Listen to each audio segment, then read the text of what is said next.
Good morning, everybody. On behalf of ICI Pune chapter and Ultratech Cement, I welcome all of you to this wonderful program. I can guess what some of you are thinking.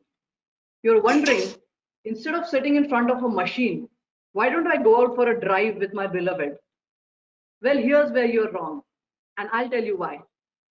The name of this program is called Tryst, Romance with Concrete.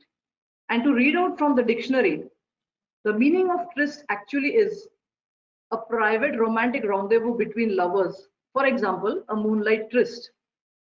The definition of romance is a quality or feeling of mystery, excitement, and remoteness from everyday life. For example, the romance of the sea. So, friends, as you can see, you're not really far from a romantic environment because this is exactly what we shall be chatting about with our guest, Professor M.S. Shetty. So on this note, let me move ahead. I'll just go to my screen. Yes.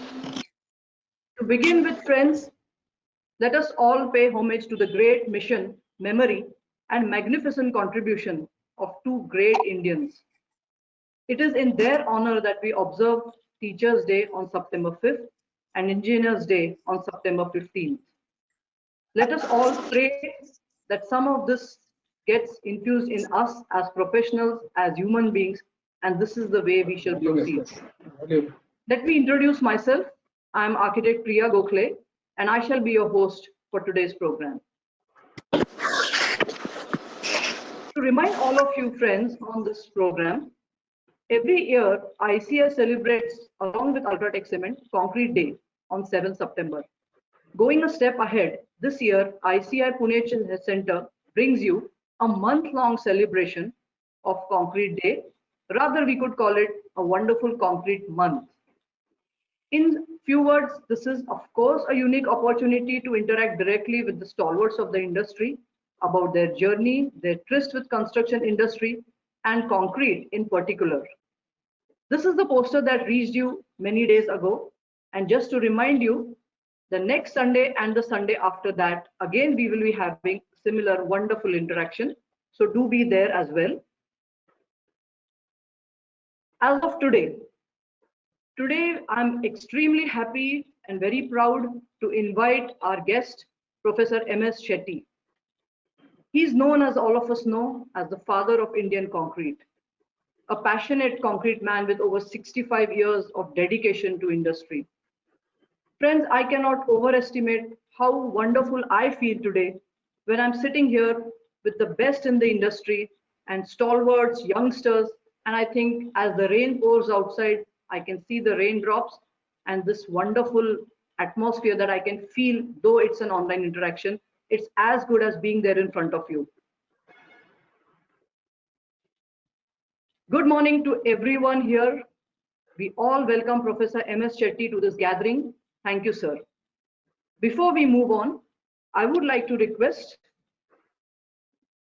YTBV Prasad, who is the regional head of Ultratech Cement, to please address the gathering. Over to you, Prasad ji.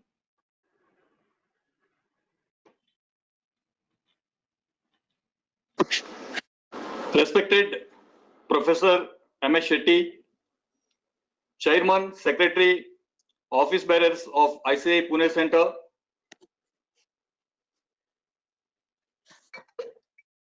dignitaries in the webinar, good morning to one and all.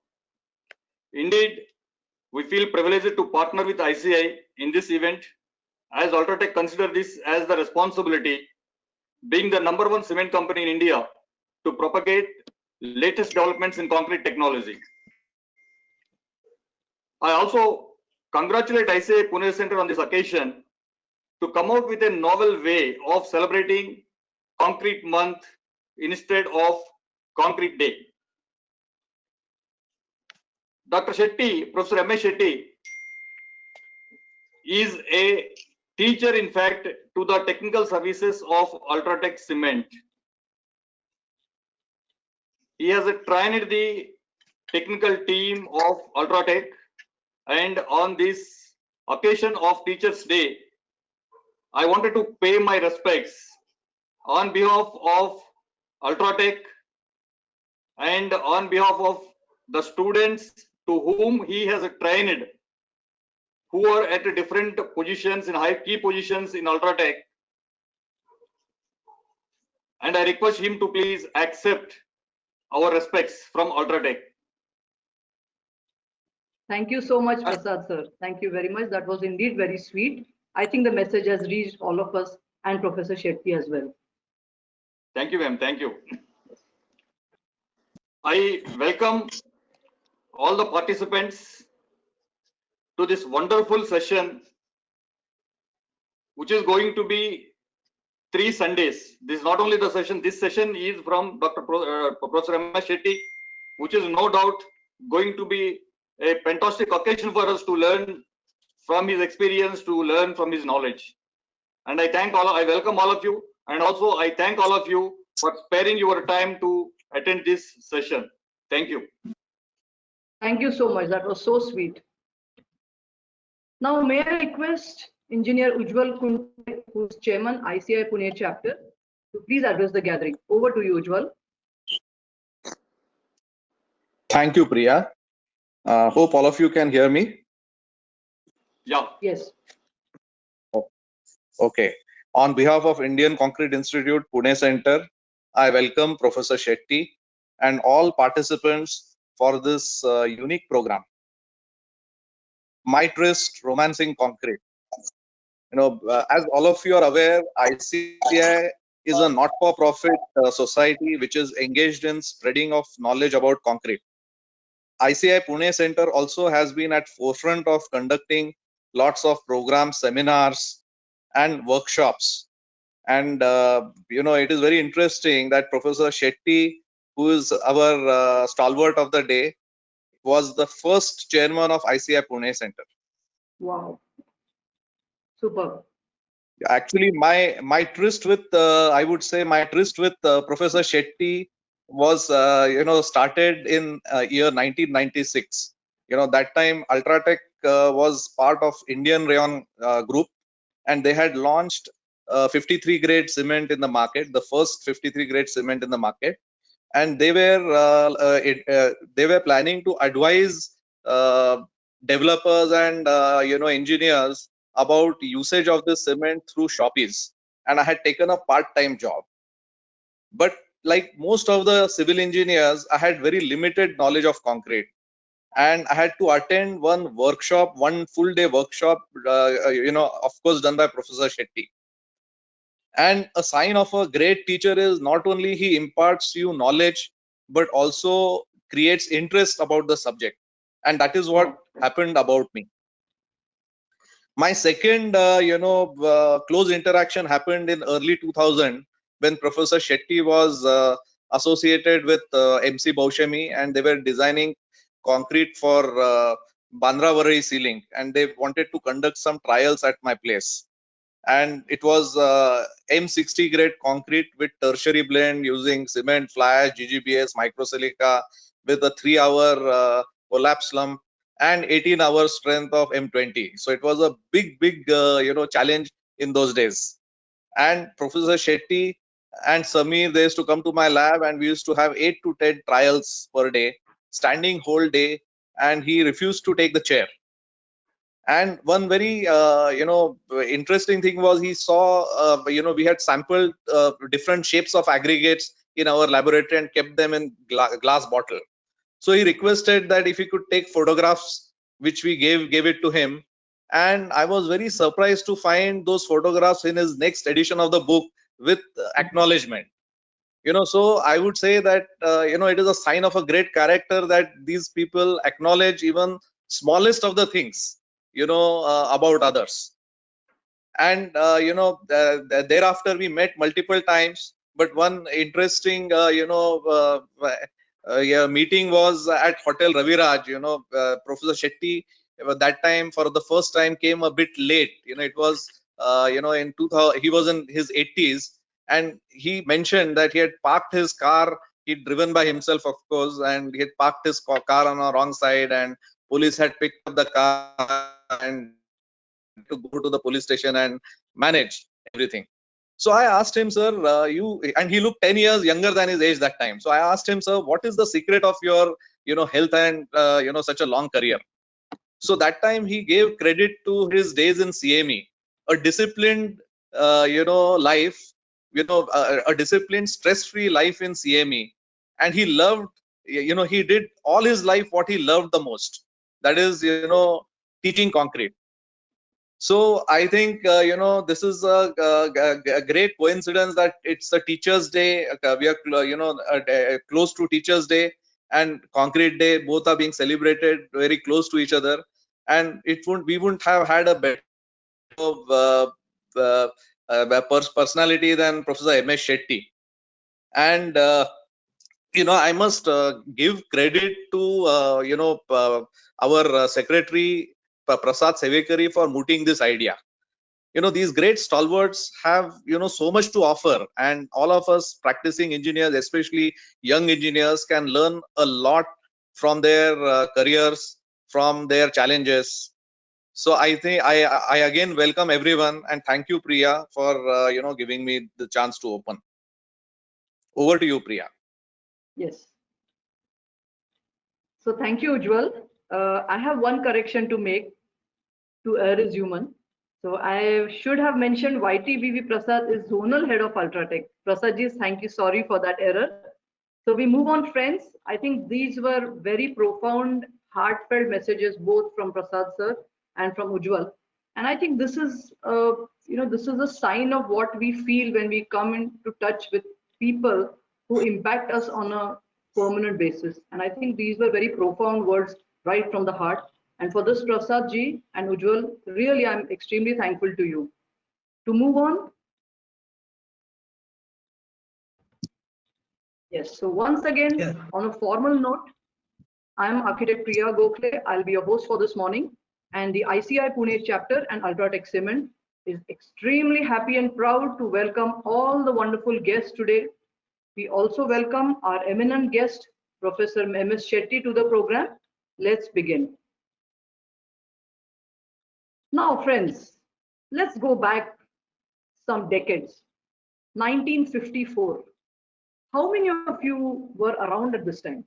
I really doubt. What was so special about 1954? Number one, for all of us who love construction and buildings and hospitality, the first Hyatt House Los Angeles opens on the grounds of the Los Angeles International Airport, and it's the first hotel in the world built on an airport property, and it sets off an explosion of hotels and traveling and you name it. Second, RCC as a methodology is making its first baby steps in India. So we now look to the Roman technology and how far it has come. Third, the first nuclear submarine is inaugurated, and that's where we slowly move to understanding alternative technologies and methods of energy. Yes, and there is something fabulous happening. A young 22-year-old becomes an engineer. Guess who that is? You'll have to wait for that. Coming now to the glittering, glamorous 2020, we've almost reached 75% of that. How is the situation now? Well, for starters, to us who love concrete, concrete has hundreds of variants, if at all variants would be an appropriate word. High-rise buildings are not only going to be the norm in metros, but they are a hot topic of debate and discussion and controversy because they connect to the human mind. Engineers have dozens of specializations. There's nothing like an engineer today. You have to mention what kind of an engineer you are. And yes, there are thousands of engineering colleges across India, and this is where we have reached since 1954. But friends, hold on. For some extraordinary people, I would like to rephrase something that Pandit Jawaharlal Nehru has said, where time is not everything. It all depends on how you look at it, by what you achieve and by what you feel. So this is probably to give you an idea of how this program will follow. Moving on. Yes. Friends, I would first like to tell you how this program will proceed, and that will make it easier for you to understand what to expect. We all know about Professor M.S. Shetty. We all know about his years in the profession. And I would like to phrase it like this, that he's a committed engineer, a popular author, a generous mentor, a constant innovator, a profound thinker, and yes, witness to a country's journey. In the slides that follow, I had a very detailed talk with Professor Shetty over the phone, and he has so much to say that we said let us categorize it in parts, which all told will give you a slight sneak peek into his entire journey and his way of looking at concrete, which will give us an idea into the romance that he has had with concrete. So we will be taking different topics like his beginnings. After that, we'll be talking about the textbook that was a very important milestone for all of us. Then we'll be talking about his years in CME and the experimentations and the analyzing that he did in different types of concrete. After that, we'll go to what absolutely you cannot call retirement. You can call it a different phase of his journey. And then we'll be learning about some life lessons from him, after which we will be closing the session. So friends, again, I would like to read out these beautiful words. Professor M.S. Shetty, the father of Indian concrete. I would like to call him the Pitamaha. Whenever you meet, you are inspired. He's full of humor. He's a cheerful person. He's totally dedicated to concrete. I think romance also must be envious of the kind of connection that he has with concrete. So today we'll be embarking on a romantic drive through the woods and through the rain with Professor M.S. Shetty, who again, as I repeat, is a committed engineer, a highly popular author, a very beloved teacher, a generous mentor, a constant innovator, a profound thinker, and the witness to a nation's journey. Professor Shetty, once again, it's my great pride and privilege and honor for me to be the one welcoming you into this conversation. Can you just say a hi to the audience?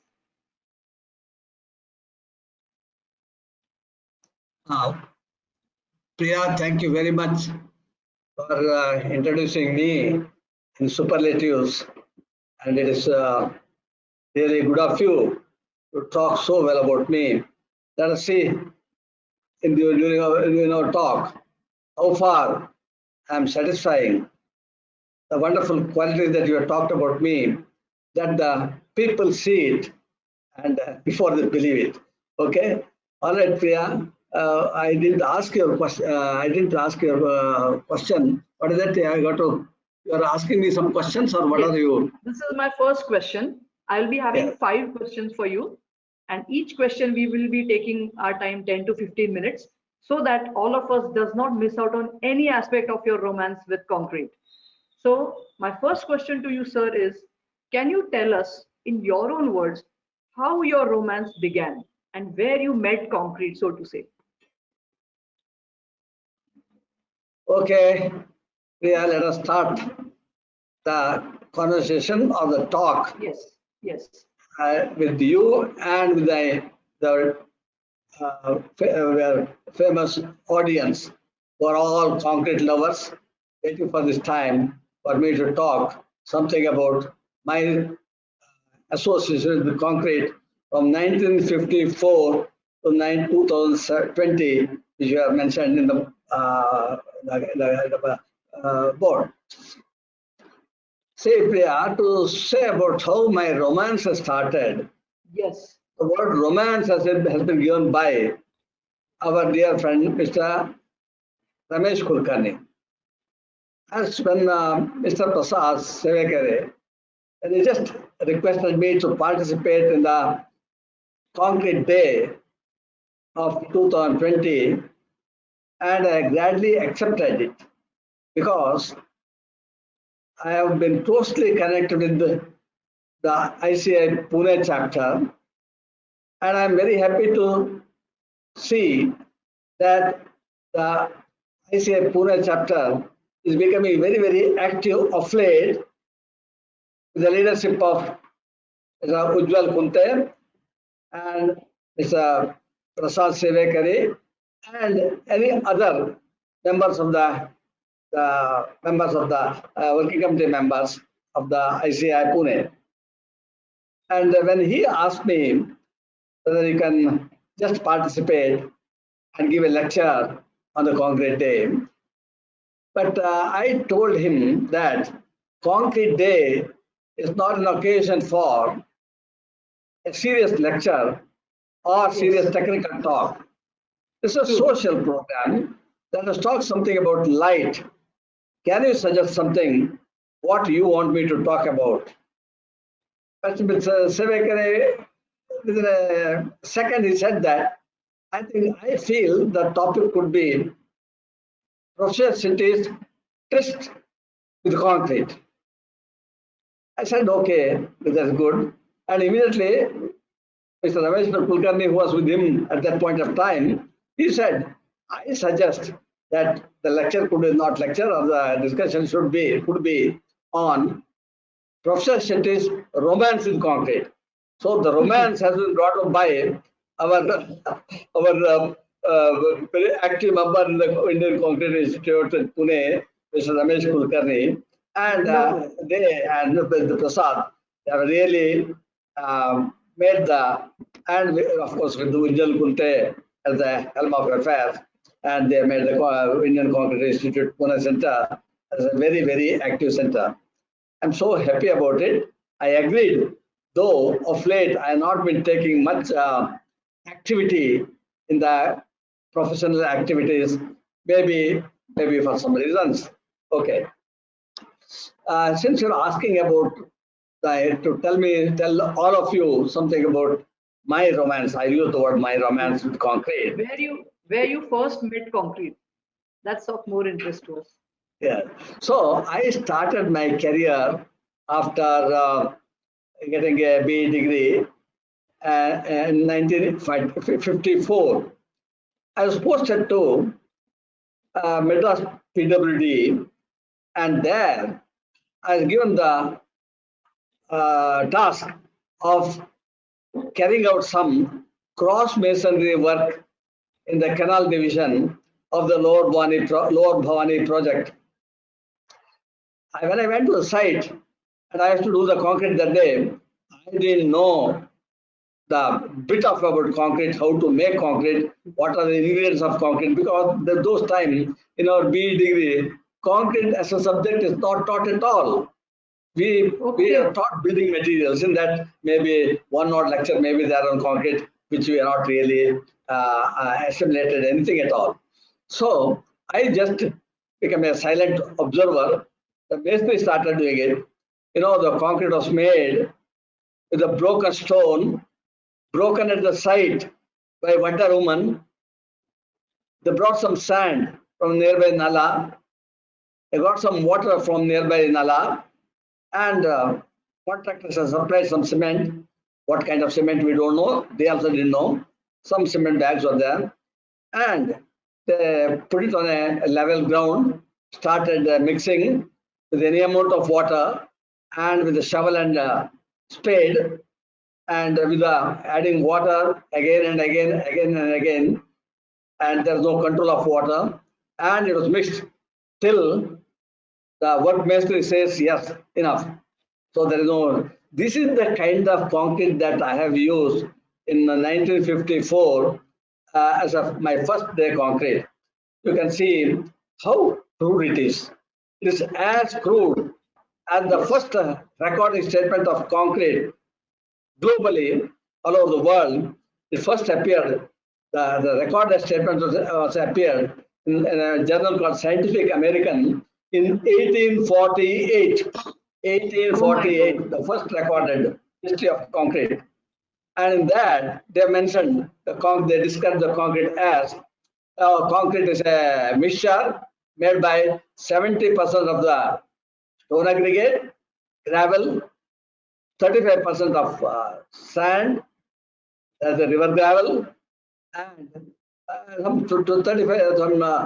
some amount of water. And when it mixed together, it becomes a very good material for plank roads. Plank, PLANK, plank roads. Because at that time there are no roads. Roads are made out of wooden planks on which horse-drawn cars are run like that. So that was the description of the concrete first time in 1848, and in 1954 it was not something different from what they had said, maybe slightly improved. And that is the kind of concrete that I made first. And afterwards, I only worked for about one and odd years in Madras PWD. Then I joined Central Railway. When I came to Central Railway, I was made to work in the what is known as the Khandwa Hingoli construction, meter gauge construction line connecting between Hingoli in Marathwada and Khandwa in Madhya Pradesh. 180 miles, not kilometer, 180 miles. I made to work in that project, and when I was working the concrete, I was given again the assignment of constructing some bridges, minor bridges for the railway line. But here, the quality of concrete has slightly become better in the railways because they have the railway standards and other some crudely made literature for making the concrete. My romance with my lady love concrete has become slightly better, slightly better. So I made slightly better concrete in the railways, and just because I made some better concrete, they posted me or they gave me the charge of one major bridge known as Penanganga Bridge in the Khandwa Hingoli construction, a major bridge spanning over about nearly 1.5 furlongs at that time. But unfortunately or fortunately, we had to make a much better concrete for the construction of the Penanganga River. And also, we had to make some underwater concrete for plugging the well foundation, which are used for the bridge piers and abutments. Okay. So, well foundation was a very modern thing at the time. That too, putting the concrete concrete in the underwater construction or plugging the well is really a new thing. As a matter of fact, none of us in our project, we didn't know, none of us in the project know how to make underwater concrete. Not even our executive engineer, who was a IRSC officer, very well qualified, and he also did not know underwater concrete. Even that was somewhere in 1956. Even 1956, concrete technology was not much advanced anywhere in the country, not even in the world, not even in the world. But maybe there may be slightly better. But we learned the technique of placing concrete under water from a work mastery. And Sardar is a Sikh gentleman. As a maestri he has joined as a maestri, and he taught us how to place concrete underwater. And Wow. we did that one, and we made the construction, we made the pier, we came up to the girder.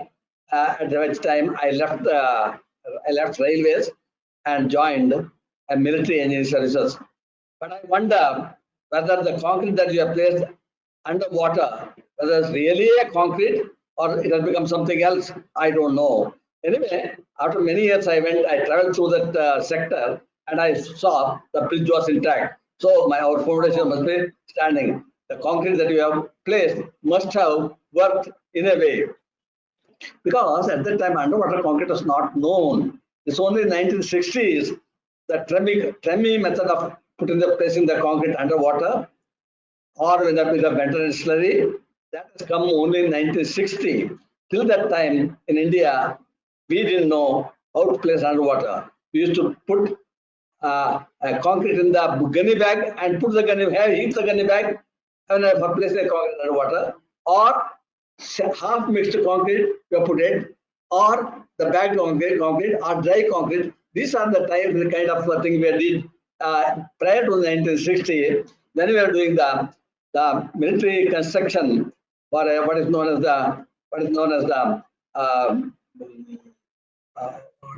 we are making a jetty pier,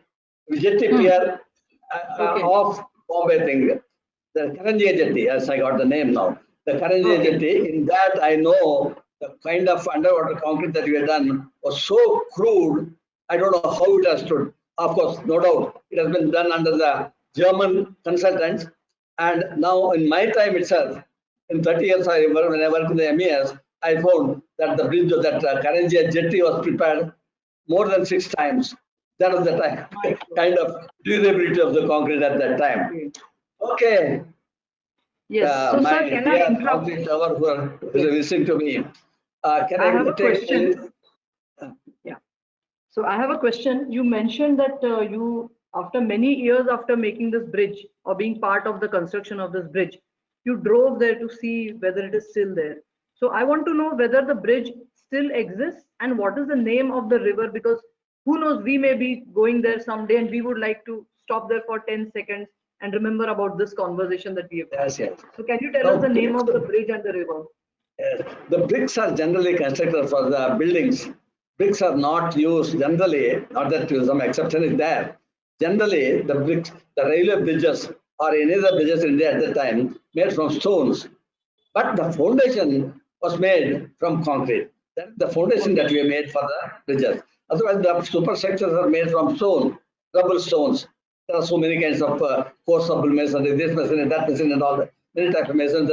Even now, for the last 200 years, the stone construction and the stone bridges are have survived and servicing. Yes. Now, Okay. what is the? Yeah. So what is the And name of this river? I didn't get the name where the bridge is built. Penuganga River, Penuganga Bridge, Penuganga. Okay, It's in okay. Marathwada. I'm just It's in Marathwada. We are lovely. just short of Akola or what is Okay, Kannargaon. Kannargaon. okay, got it. So So, Penuganga River Bridge is a major yeah, bridge in our yes, section. Yeah. okay. At So this point, sir, I want to ask you one more question. Sorry to interrupt. I want to ask you a question which is very relevant in today's time before we go on to the next question. Before you took engineering, was it really a planned decision? Did you know what an engineer does? Why did you become an engineer?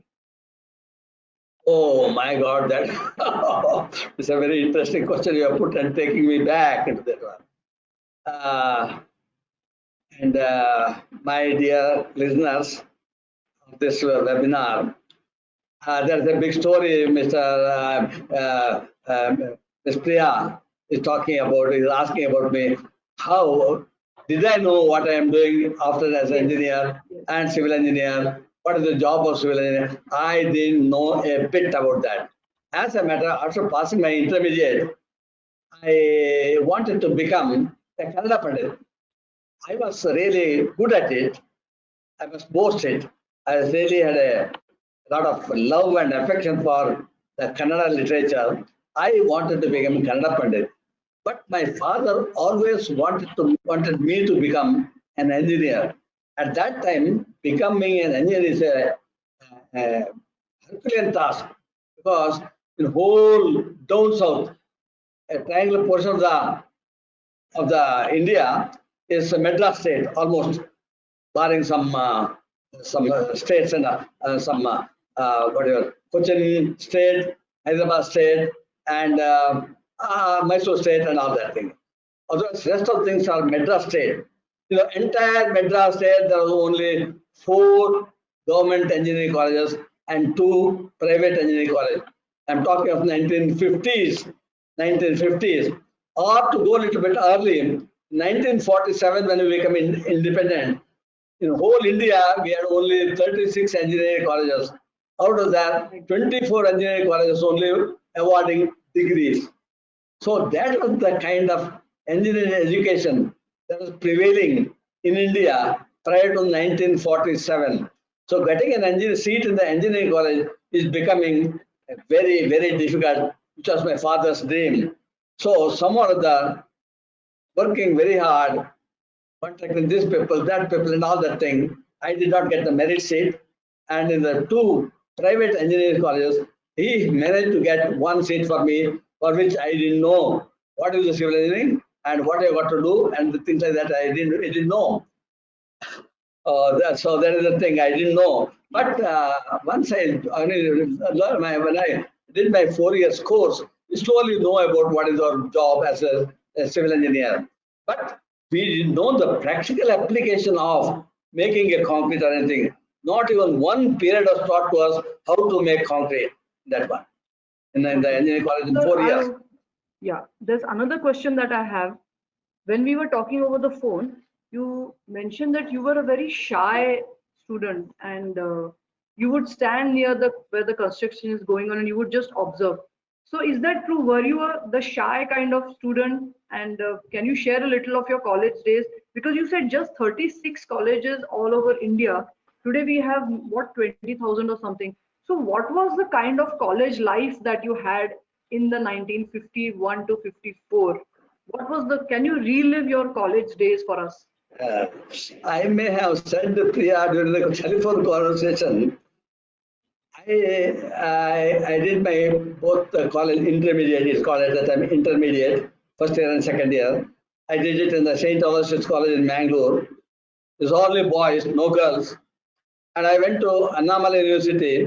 At that time, no girl students are in engineering. I have not seen the face when I've grown. I have not really seen the face of any girls. I may have said shy because I'm not in a kind of association of girls. Perhaps I may be shy as far as the girls are concerned. Otherwise, I'm not shy. I've been in the NCC, I've been in the dramas, I've been in the sports. I was a very active student in the university. Like that. So my university life was very, very good. Annamalai University was a wonderful university and a lot of sports activities, lot of extracurricular activities, lot of academics in that one. One of the finest degree engineering colleges of that time. So I may be shy in the presence of ladies, not otherwise. My college life has been good because in the NCC, I passed the C certificate as a sportsman and tennis, all these things. I was a very active person. And dramatics, yes, yes. Anything? So, sir, one last question before we move on. I cannot resist, so I'm asking this question. Last question before we move on to the next part. My question is very simple. That in 1954, India had got independence just what 7 or 8 years back, and like now, I just said that it was 1954. So our country had got independence in 1947. So we, Yes. as a country, we were just realizing that we are a democracy, we are free, we can do anything we want. So that, according to me, that era is similar to now because now we are on the verge of becoming, what we call as a superpower, something like that. So in that way, were you aware of where India is in the global scenario?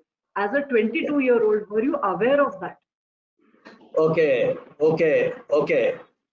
Say in 1954, at that area, at that time, the concrete technology, particularly in India, is concerned, may be globally not advanced at all.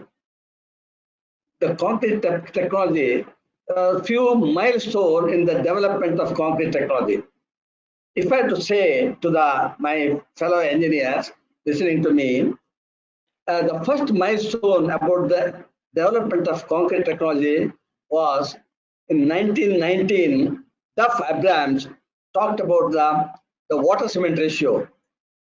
In 1919, the first step in the development of concrete technology in 1919 by Duff Abrams, the water cement ratio law.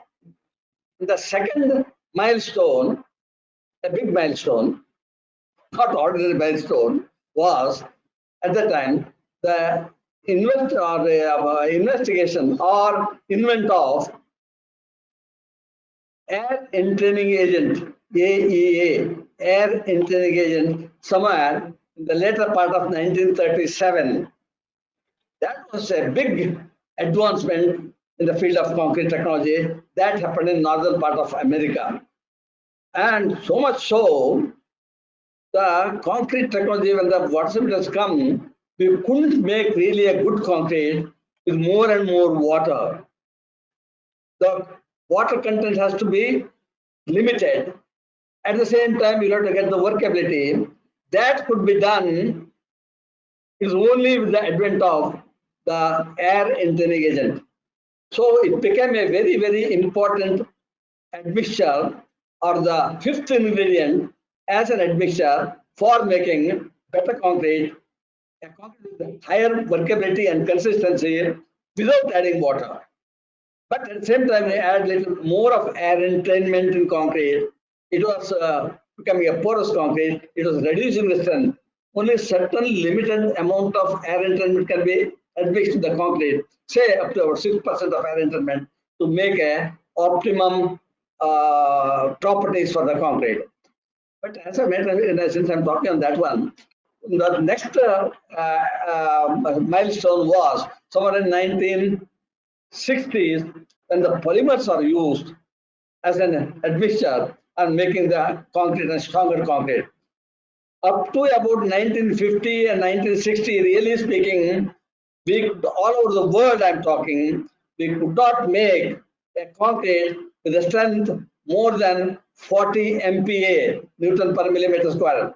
We couldn't make, with the exception here and there, because we didn't have really a very good admixture for reducing the water content. Water cement ratio could not be brought down less than about 0.4. And with a 0.4 water cement ratio, the maximum strength that you can get was only about M40. But only with the polymer used as a admixture or a component in concrete, then in 1960 you could make a stronger concrete. But the real revolution about the advancement of concrete technology came in 1970s, where the super plasticizer, the plasticizer and super plasticizer came in the art and science of making concrete, 1970s. That is really the revolution for making the modern concrete. When you talk of modern concrete, we talk about the concrete after 1970 with the advent of super plasticizer, which helped us to make the stronger concrete and better concrete, durable concrete, and to get any other desirable property required for making good concrete. That was only 1970.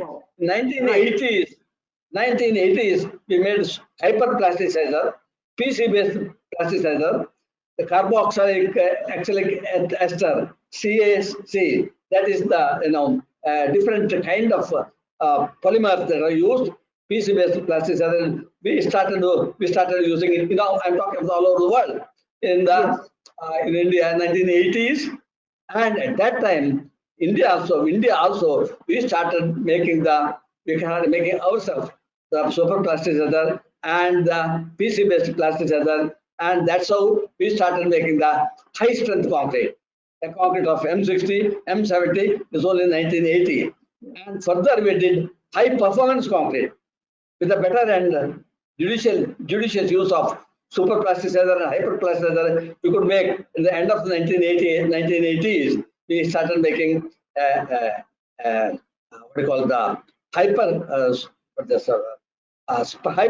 concrete, and later in 90s, I just say 1 minute. Well, later in 90s, 92 it started in Japan, and in about 2000 it started in India, the self-compacting concrete, and that is the one. And now with the production and all that, we have other modifications of the concrete, and this is the kind of latest concrete that we have all over the world and also in India. And our Indian concrete now is not really inferior to any concrete that are producing in the world. That is the self-compacting concrete. So that is how the development of concrete technology took place from 1954 or 1950s to about 2000, and now in 2020, yeah. So in fact, friends, I'm so happy that Professor Shetty has actually given us this wonderful gist of the story of concrete, because in fact that was going to be my next question. At this point, we'll take a 10-second break so that Professor Concrete can have some sip of water, and we can all, get into a mood for something more again. So I'm just taking a 10-second break here before I move on to the next question, which will be on a different topic. I request the Ultratech person at Professor Shetty to please give him a sip of water so he can just, settle down again. Priya, I am not used to taking water during my 2 hours lecture. Okay, we can move on. Fine. Since you said that Wonderful. I'll take water. Right. Yeah. Fine. So friends, we move on to the next question. I am extremely happy that Professor Shetty has actually taken us from 1954 on a roller coaster ride up to the 80s. And yes, this is where we come to the, the exhilarating 80s, I would say. Yes. 1982, a textbook comes out for the youth. The textbook has taken a considerable time where Professor Shetty wrote it, and there is a wonderful and inspiring story behind the textbook. Did you know, friends, that there have been 35 reprints of this book? It is literally the Bible of any concrete lover, any engineer. I know so many architects who keep that with them in their office. And being a multicolored edition, I mean, you can just open any page and start reading. It has become so humongously popular. Now, I want to ask Professor Shetty two questions related to this. One is quickly if he can tell us the story of how he wrote this, and the second is a very simple question that I'm sure he meets thousands of people who come up to him and say, "Sir, your book is my constant companion," and they fall at his feet. So, what is that experience like? Coming to the first question, what is briefly the story behind the making of this book? Over to you, sir. So I have taken a half glass full of water since Thank you you so wanted much. to take. Since Thank you you so wanted much. to take. Okay. Yes, I did. Okay. I did. To talk about the concrete, it gives me. Now I've taken water. It is acting as a whiskey. So that Yes, yes, that's when I'm talking about the concrete. I'm yes. talking about the concrete. So, my dear listeners, she has asked me the question. Large is encompassing a larger uh, information that's needed on that one. I put it this way. I'm talking of, I'm making a kind of survey that I'm involved, the saga that I'm involved in making the concrete or developing the concrete or bringing out the concrete for the general use in the country. And it is necessary for me to say, somewhere in 1940, 1950, 1960, the quality of concrete that you have produced in India, or for that matter, anywhere in the world may be slightly better, but not in India at all. And we did not really progress in the art and science of making better concrete. But one thing, India, after 1947, we have been building a number of major dams, something like, the Rihin Dam, the Bhavanisagar Dam, the Metro Dam, the Idukki Dam, the later on the Bhakra Dam, the Hirakud Dam, Damodar Valley project, and things like that in the Nehru era, that we have built so many dams, but all the dams are built as a foreign special material and foreign consultants. Same thing, I'm talking of the air entering agent, which was invented somewhere. It was accidentally invented somewhere in late 1930s. It became a more powerful, popular material in America as an air entering agent for increasing the workability without having to increase the water content. But the one material known as Winsol resin, N-tag, Avalon. So particularly the Winsol resin, one of the world famous air entering admixture, which has been used in all our dams, multi-purpose dams, as a workability agent to make the concrete flowing, high consistency for grouting the dam, the rough stone, etc., pre-packed concrete technique. We wanted actually a very flowing concrete to put as a grouting material to fill the voids between the packed material, packed borders. That was one of the techniques for the heart of the dam. But at that time, particularly for Hirakud Dam and Rahil Dam, we imported Winsol resin from America at a very great cost when we didn't have the foreign exchange, enough amount of foreign exchange, and the foreign exchange availability in India was very acute. But some Indian engineers, they started finding out, researching the indigenous air entering agent in Rain Dam and also in Hirakud Dam, and they were successful due to the involvement of one engineer called M.R. Vinayaka. I must say he was again the father figure in the development of concrete technology, worked all over India in almost all over multi-purpose dam. And as a matter of fact, I saluted him in the first page of my book, M.R. Vinayaka.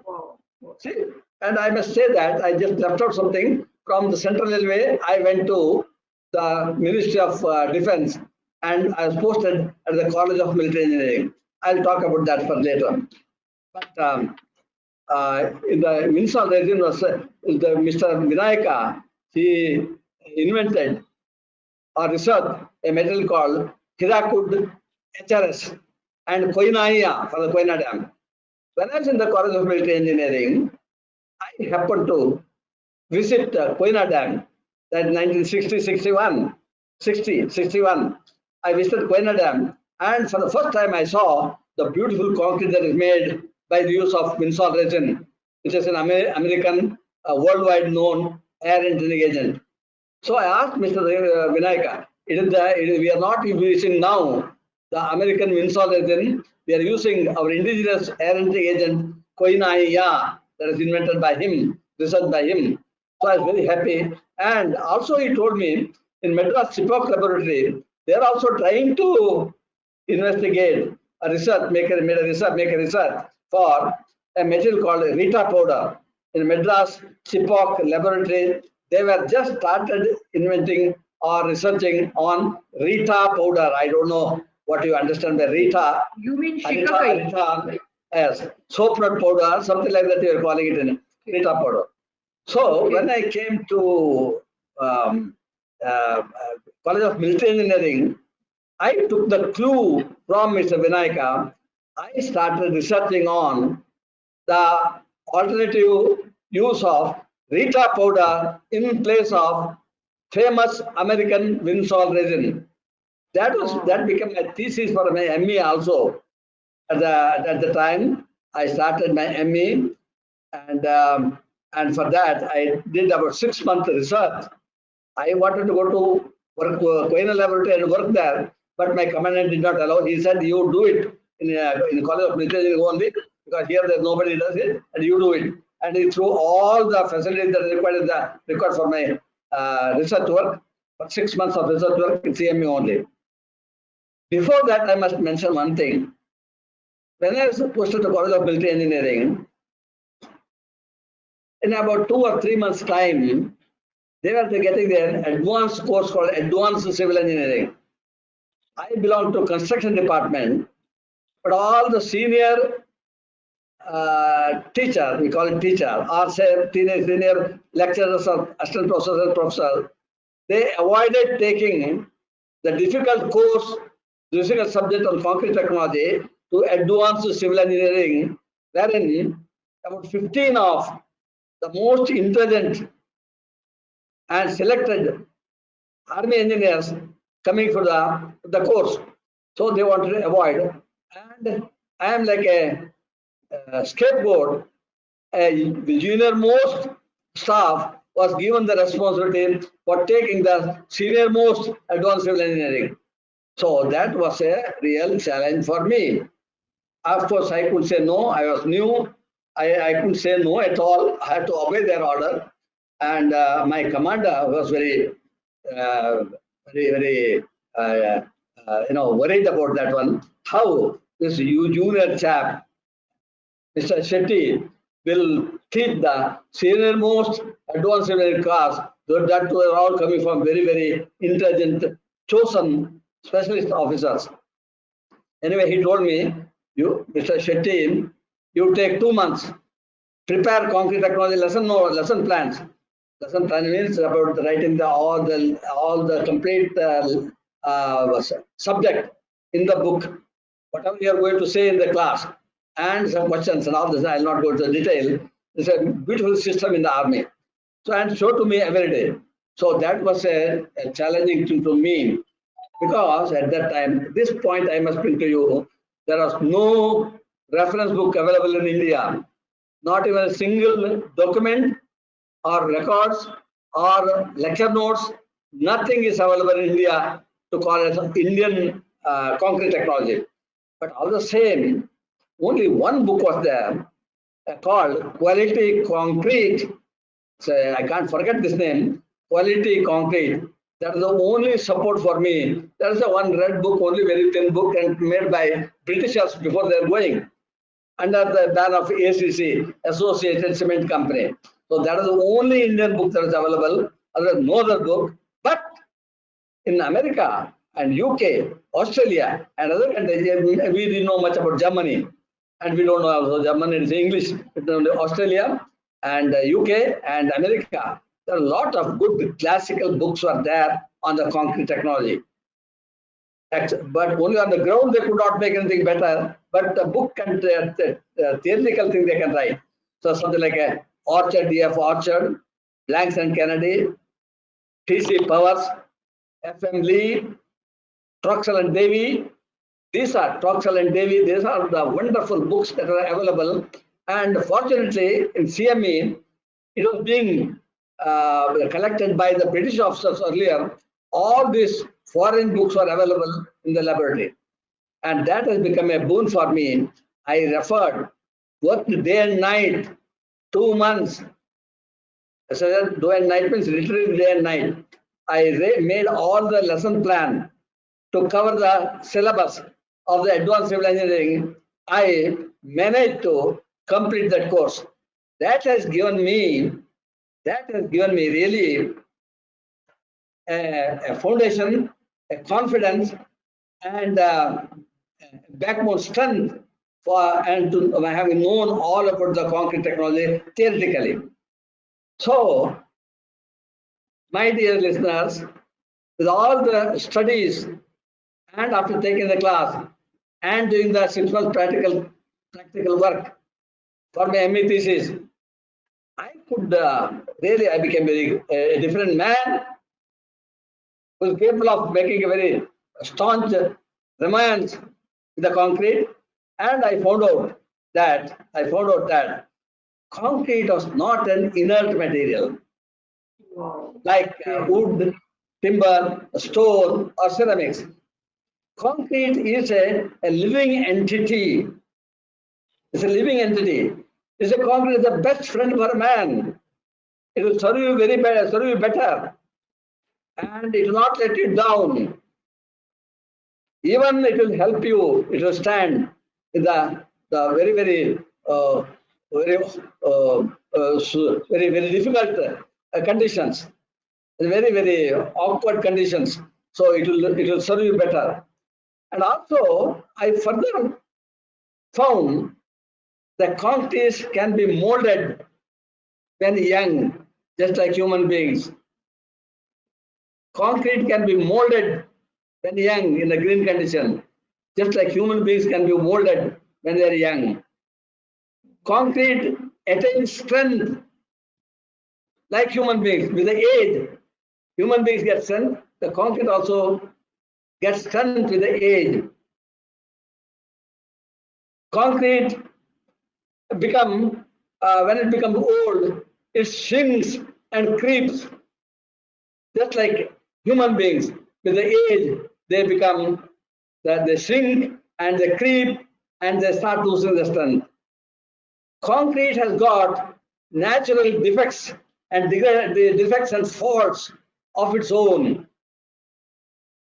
Similarly, human beings also, they have their defects and faults that is natural to them, or no perfect human beings. They have their own defects and faults. Similarly, concrete also has got its own defect and faults. And the concrete has got the ability to rectify its own defects and faults by what is known as autogenous healing. Just like human beings also, they have defects and faults, and they can also rectify their defects and faults. And concrete breathes, concrete breathes just like human beings. It's very important property for the concrete that you should breathe. It should not be coated with epoxy and stop breathing. If you stop breathing, or if you prevent the breathing quality of the concrete, then it will undergo defects and further defects and deterioration and degradation. So similarly, if the human beings are prevented from breathing, in no time they die. The concrete will not die; they only get degraded, and the defects will come in that, like a concrete cancer and things like that. So many properties like this, with all the knowledge of studying the foreign books to make myself fit enough to take the senior most advanced civil engineering course, I understood that the concrete has become is a living entity, it's a close friend, a loyal friend, and it can be used very usefully. That's how the concrete has become a universal construction material. There is no other material can withstand like concrete. Concrete has got an unending use for all the construction. The human activities now, whatever it is now, whatever the branch of engineering, including satellite communication and things like that, or nuclear generation, the concrete is the most important material that is used as a versatile construction material in the world today. So these are the qualities of concrete. So, ladies and gentlemen, I found out with my studies, deeper studies, in-depth studies, that the concrete is I found out the various parameters and properties of concrete, and that has given me a part of strength for making a concrete. That has become actually, that I did my ME also, because at the time there was no ME, no post-graduation. In India, hardly any post-graduation. IITs have not started. Only in 1951, the IIT Kharagpur started for the first time, and their product came somewhere in 1955 or 56. And even the famous Pune Engineering College, they didn't have a postgraduate scheme. There was no guide for the postgraduate. I may be corrected if I'm wrong. Even 1960, there was no postgraduate course. In 1961, first postgraduate course on construction management started in Pune Engineering College, without really the qualified guides. You must be, many engineers must be knowing, Mr. Y.S. Sane. Y.S. Sane is the first one to get the ME degree from Pune Engineering College in 1963. And I may boast that I am the second one to get ME degree from Pune University in 1964. And for my ME, all the things that is the turmoil and romance, we may call it romance, the hardship they undergone for studying the concrete in depth has become helpful for me to start to encourage me to take ME and to pass ME from Pune Engineering University. And otherwise, all over India, there are not many postgraduate courses. It's only IIT has started, and after 1960, there are many engineering colleges they had postgraduate qualification. For me, there was no guide. Great difficulty I passed some of the pass. The civil engineering professor R.V. Sate, he was a PW chief executive engineer. He was a professor of civil engineering. He was permitted to guide me as for my ME, and subsequently I would be the recognized guide of Pune University in 1964, and under me there are about 45 engineers, particularly army engineers, attained their ME degree of Pune University subsequently. So that is the kind of thing, and I don't know what the other question, which I was a part of the question that I did not answer. Yes, I will. This was the story, and all of us know, this is what the textbook is. Now, my second question was, I'm sure there are hundreds and thousands. I follow what you wanted. Yes. Yeah. Again, ladies and gentlemen, my concrete lovers who are listening to me, I hope they're listening to me. Okay. It's a very, very interesting thing happened. When I was in CME, I became professor very early from UPSC. I went to Union Public Service Commission. I became a professor in 1967, very early. And 59, I joined as assistant executive engineer, and 67, I became a professor.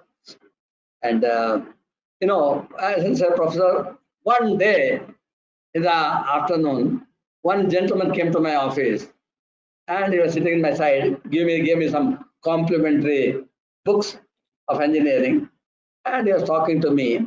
And incidentally, he was seeing some of the work that I had done. By then, I had written some paper for some seminars, etc. And also, he happened to see the lesson plan that I had written for the advanced engineering course. And also, he saw my other papers and things like that I written to them, and the laboratory work that I had done to them. And he also saw my dissertation for ME, and he told, sir, if you put all this put together, the dissertation work, my lesson plan work, and my technical paper written to various seminars, about 20 or 25 by that time. And if you put all this put together properly, it will make a very good concrete technology book by Indian author. At present, we don't have any book. And if you put it together, it will become wonderful book. And he's a very interesting person, and he took initiative. From the bag, he took the blue contract document, and he took it, and he made me sign, took the contract then and there. He was not authorized to sign from the Estonian company, and he took it to Delhi, and he completed the formalities, and he sent it back to me. I am bound, I am forced, I am imprisoned to write a concrete technical book by a person known as Bhatnagar, a salesman. So it is his initiative, it's his encouragement to me to write the book, not mine. Anyway, Wow. I did not write anything. For 3, 4, 5, 6, for 6 months or so, I did not touch anything. Then again, every week, I was getting a reminder, sir, what is the progress of the book? What is the progress of the book? That way, one old gentleman was writing to me every week, what is the progress of the book, like that. Like this went on for about 5, 6 months. I did not do anything. Then, just to satisfy him, I started writing the book. Anyway, then I took it seriously. I made a room, separate room for me, and all this thing. And I had a lot of laboratory, a lot of books, specification, code of practices, books, foreign books, not Indian, no Indian book, nothing. And by quality concrete by ESC is the only book which I can fall back. There's nothing. And I started writing the book. Of course, I did. It was a really, writing the book of page about 600 or so, 600 pages. Textbook on concrete technology, theory and practice is not a simple job. I took it seriously. It's all my passion and my debt to my father, who made me an engineer. Otherwise, I would have become a Kannada Pandit somewhere else. Oh, no doubt, no repentance. So, just to pay my gratitude to my father, who has made me an engineer, all odds and difficulties at that time, 1950, it is not a simple job. And to pay gratitude to him, that's the behind my initiative for writing the book. So I took 3 years. 1978, I started really writing the book. 1978, I took 3 years. At that time, we didn't have a Xeroxing this and that. We got to make the blueprint and so many sketches. About 800 or 900 sketches I had to make, and I took 3 years, and I made the book, and it was published. I made it into 6 manuscript copies, so thick that such a big book I cannot say my manuscript copy book. Stiff bound. I was asked to make to be given to 6 professors in the country for their opinion whether this will be a book satisfy the BE degree syllabus on the concrete technology. And they all must have recommended, I don't know, must have recommended. And after that, it went to Estonian company. They gave the book to NBT, National Book Trust. My first book was published by Estonian company with the financial help of the NBT, National Book Trust. And it costed only 21 rupees. 21 rupees. Today it's about nearly 700 rupees. So 21 rupees, so that this book will help the poor students that are joined college and they are engineering, poor engineering students, just to help them. NBT subsidized the book and brought out the book in 1982. So that is the story of my book. So Wow. it is really not my initiative, but my knowledge and my hard work, and I did the book. In other words, for 3 years, you can that kind of difficulty that I undergone is very difficult. It is difficult to. It is not required at this point of time. But I can say 3 years of tapas, penance, tapas. I did really, literally. I produced the book in 1982, and that is the book of my concrete technology. And I am reminded one thing. There was one Mukund Joshi, really a good friend of mine, and a very person who is very fond of me, and a friend of mine, my colleague of mine, and he once asked me a question, Professor, what is the thing that um, that forced you or not forced you? What is the thing that really resulted in your writing the book, the iconic book of concrete technology? Even after 36 at the time, even after 36 years, it is shining like a moon. And what has forced you to write this book? How did you write this book? And that is the kind of question is made. And he interviewed me, and about years, my interview has put it for the genesis of the book, and he has put it to some journal and all. Okay, so that is how my book has started. My book has gone to 8 editions, and as we already said, it 50 reprints, and it is throughout the country. Say about lakhs and lakhs of students, particularly 2,000 army officers. For them, it was a textbook at the College of Military Engineering. They're all joined us as now big army commanders and all that. And it has gone to them. And about 3 to 4 lakhs of copies of the book is in circulation in India and abroad. So that has become a sort of iconic book. And it is perhaps my father's blessing, not because of my effort. Wow. I think I have answered. Yes. You have answered in more ways than one. And friends, at this point, again, I would like all of us to just pause for 10, 15 seconds and try to understand that, nowadays we take knowledge very casually, but henceforth, this is going to happen to me that whenever I pick up a book, whether it is a knowledge book or a fiction book or a non-fiction, I love to read the person to whom it is dedicated to. And when I was doing research for this talk, I did see that this book has been dedicated, as Sir said, to his father.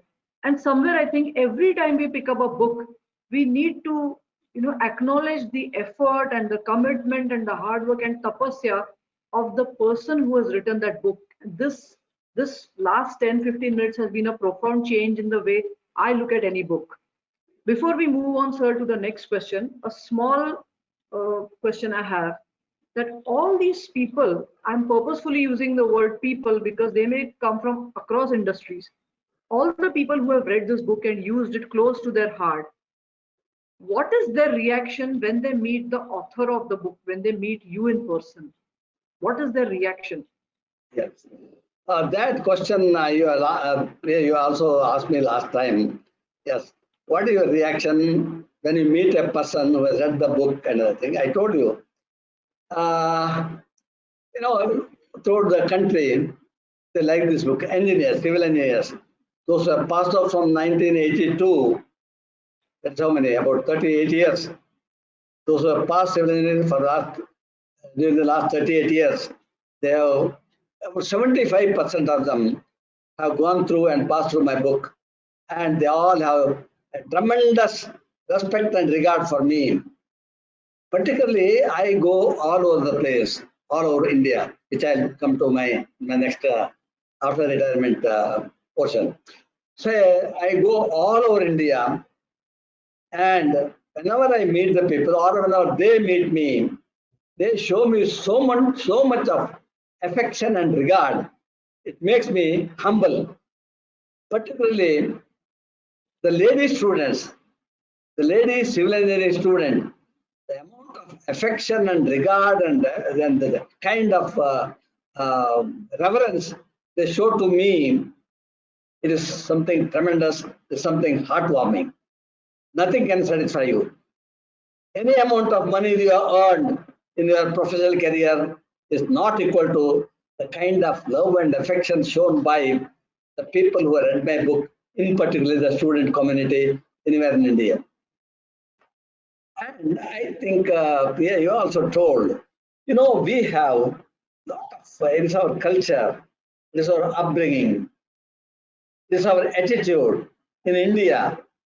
People the teachers who are taught very effectively, lovingly, with devotion and dedication, the kind of you have, the respect that you have to that teacher is something immense. Yesterday we had the teachers day. I also experienced in a way. And you told me once, like I think during a conversation you told, it happened to me once. Professor Neville, A.M. Neville, Dr. Neville, he is a god for all the civil engineers in the country. He's a god for all the civil engineers in the country. He has written the concrete technology later on. First his book came in 1964. It's a foreign book. And it has come in 6 languages all over the world. Anywhere in the world, if anybody has learned the concrete technology, it is from Dr. Neville. And I have immense respect for him. And during his retirement, after he stopped, after 4th edition, he stopped writing. He was visiting throughout the world, and he happened to come to Bombay. That very day, I was receiving an award from Pune Institution of Engineers for the concrete technology only. I left. I avoided, or rather, I left taking the award from the Institution of Engineers in Pune on that day. I went to Bombay to see, to pay my respect to Dr. Neville. And I had the opportunity, and I touching his feet as a gratitude for my becoming a concrete engineer because of him. Of course, Rasan Riker, many people may be knowing Riker, well-known an engineering personality in India, particularly in Bombay. And he said, Professor, what are you doing? What are you doing? When I started touching his feet, I am doing what I got to do. I said, so that is what happened. So similar thing, all the students and others and architects and practicing engineers, everybody who has passed through my book has got a sort of what do you call the respect for the book. Respect for me has come from the book, not from the MSHT. This MSHT's book. So I get that kind of respect from everybody. Particularly, I must confess, it's coming more from lady students because it is their, they are more touchy and more sensitive, and I find that. In seminar is there, and if they come to that the process is coming, and another 200 seats they have got to make arrangement for particular ladies. So this is a lot of lady students are taking civil engineering, and I enjoy that kind of gratitude for them, for which I am indebted to them. So, sir, this has been a wonderful interaction for all our listeners. I would like to inform that we are well on time. It's 11:29, and we have roughly reached the halfway mark. Half of the program is yet to come. You can take a 10-second break. Now, sir, I'm going on to the next part of our conversation, which is more along a different kind of line, where I'm asking, you've already told us a lot about your days in CME, but I would like you to briefly tell us, very briefly, about firstly teaching generations of army men, and secondly, you mentioned to me that you did a lot of work in ferro cement. So briefly, could you tell us about this period in your journey and your romance with concrete? So you have projected this the famous photograph of mine. Yes, that was General Roy, P.S. Roy. Okay. the army commander, the engineer army commander, or the ENC, engineer in chief, and he was giving me an award for the commemoration. Normally, the army head gives one or two people, selected people, for them they are honored. That is what he was giving me. I don't remember the date. So I was looking young, so it must be long time back, whatever it is. So, Priya and my dear listeners, concrete lovers, will still hope I'm sitting to hear me. And she's asking me a pertinent question about my contribution to the country or the department in the matter of prefabrication. As a matter of fact, after writing the book, I didn't have nothing much to do. I diverted my attention making use of the concrete, using the concrete, and as a productive manner to make some prefabricated building elements, building components, a small scale prefabrication. The large scale prefabrication I could not do, but the small scale prefabrication for the slum development, army quarters, jawans quarters, and forward area, the shelter for the army, that kind of thing. I given my attention for the research and development of that one. For this purpose, the CME, I had about nearly 1 acre or 1.5 acres of land. I made a roasted, I made a large arch board with the big letters writing research and construction yard, like that. Research and construction yard. I copied the kind of this board when I gone to 1953 in my third year of engineering. We go for an education tour. I went to Coimbatore. I found that one impressive arch board. One you may not be know, some senior people know. There was one G.D. Naidu at a workshop, a big personality, and he put a board called Construction for Destruction. They've got a big structural and research yard, you know, they're doing on the motorcycle, anything, radio, and all those things in 1953, and a big workshop yard.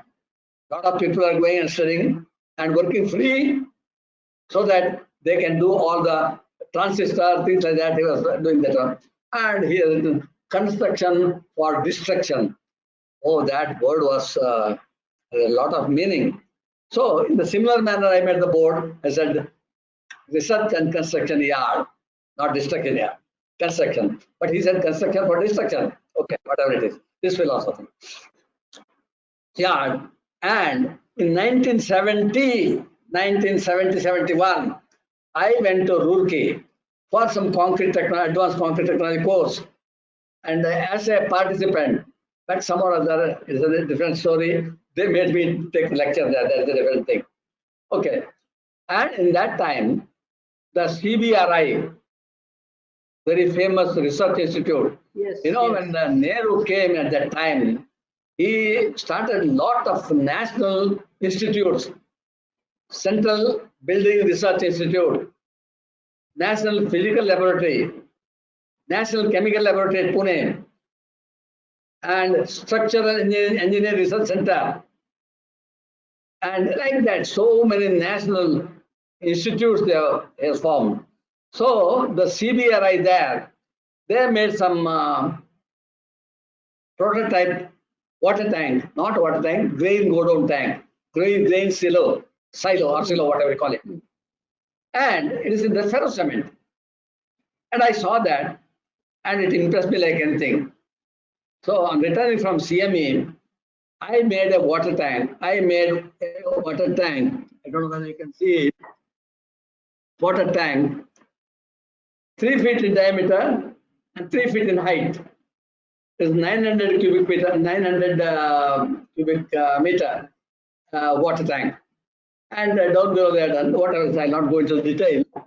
I made in 1972 or so one ferrocement water tank, which I learned from Central Building Research Institute, Roorkee.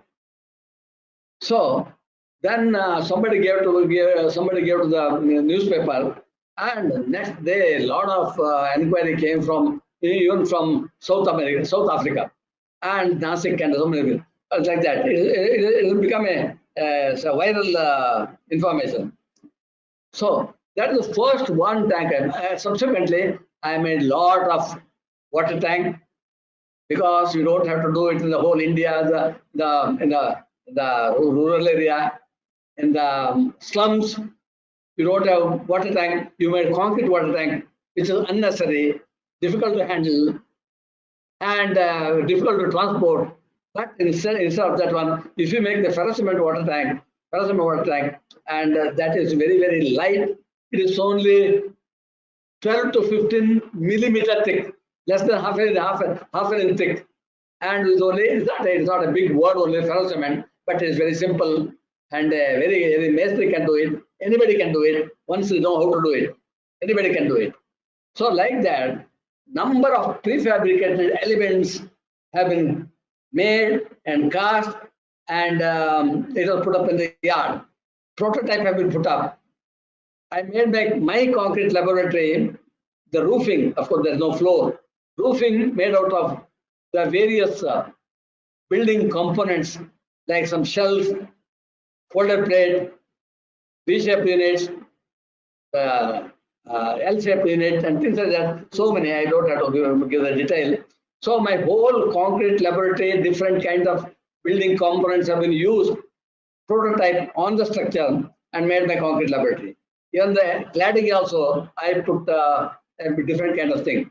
You know, after the World War, after the Chinese war, 1962, lot of our army had to be put in a place called, what is the place called? Tangay Valley Project. Tangay Valley Project near Assam, that area. A lot of army has been shifted, and they have to be out there. There is some prefabricated structures have been made for housing the army jawans. And that was done by one General Soni, who subsequently became the commander, and it has become much costlier than the normal construction. And he asked me, all right, how will you make it more economical? Do your experimentation and come up with the problem. So that kind of prefabrication I practiced and did, and a lot of attempt has been made. A lot of people helped me. Oh, gentlemen, ladies and gentlemen, I didn't tell you one thing in between. I'm sorry for regressing or going out of the pocket. In all my lecture for the last 1 year, 1 hour or 1.5 hours, whatever it is, I've been using I. I generally hate to use I. Somebody told me one of the most ugliest word in this planet is the single letter word I. One of the most beautiful, desirable 2 letters word is V, W-E-V. But I am using I all the time, and I'm feeling uncomfortable to use this I. But I couldn't help, because I'm telling you my story. Yes. I'm telling my romance, not your romance. It's my romance and my work as a concrete technologist for concrete. That's why I'm forced to use I. I should be. I beg your pardon, and I apologize to you for making use of this most ugly word I. Anyway, so a lot of people help me, because all this work that I have done is not just by myself. It is by all my assistants, my people, and everybody else helped me in this one. I'm thankful to them. Okay. So this lot of prefabrication work that has last about 10 years, from 1970 to 1980 or so, till I take into my book, 1979-80. About 10 years, I did a lot of prefabricated work, building components, water tanks, fountain, umbrella, bottle plate, and very ferrocement, like this. Most of this is in ferrocement. That is what perhaps Priya, you are asking me. Yes. The I think you mentioned making around detail. I go into the greater detail. I did lot of work, small work, useful work. Particularly the water tank.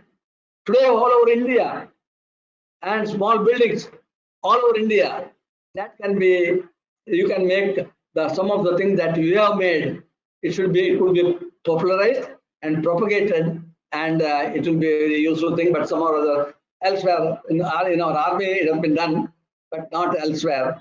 It is not propagated. It is not popularized elsewhere. But though in Madras they are doing a lot of things.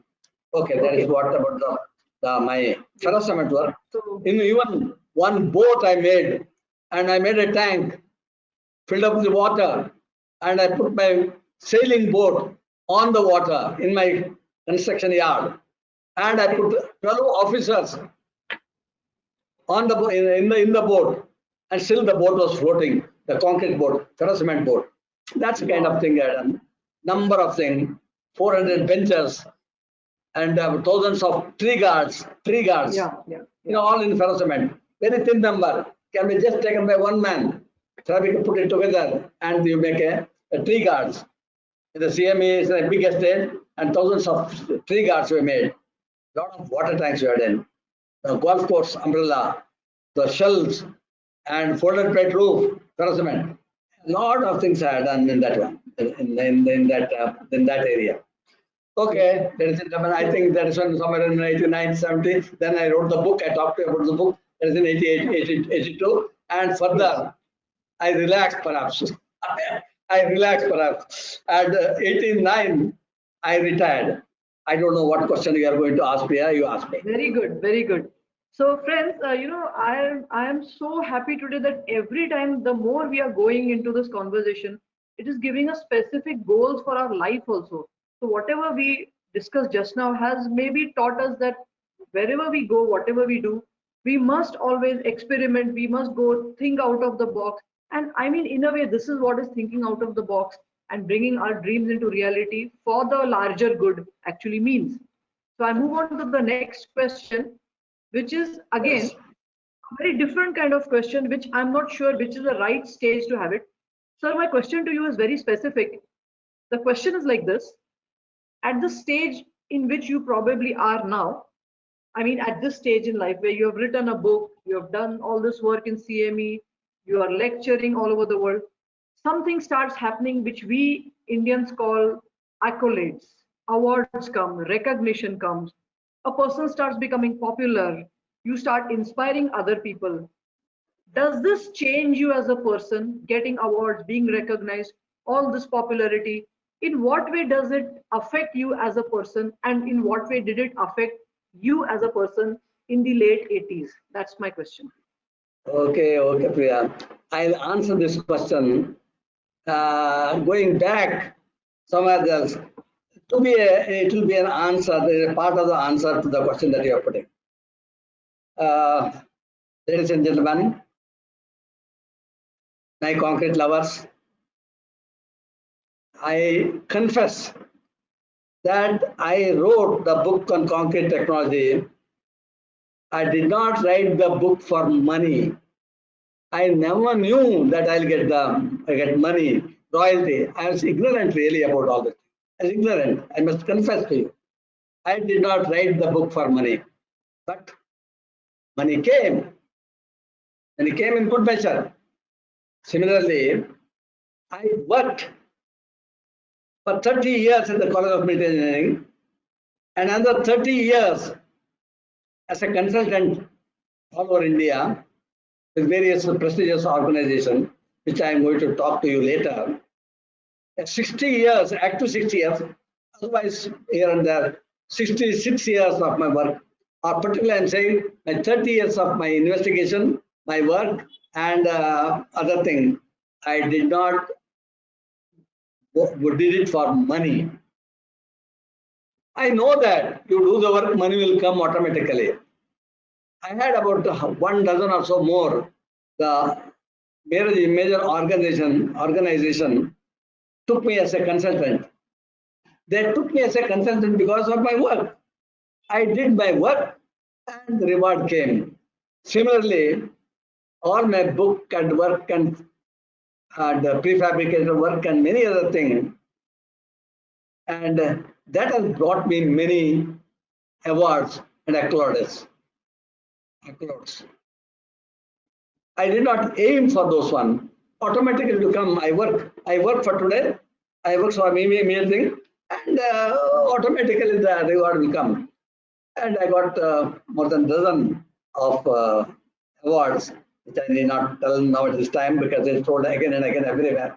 But out of that, I got award of two I can mention: the outstanding concrete technologist of India. That's very satisfying. Outstanding concrete technologist of India.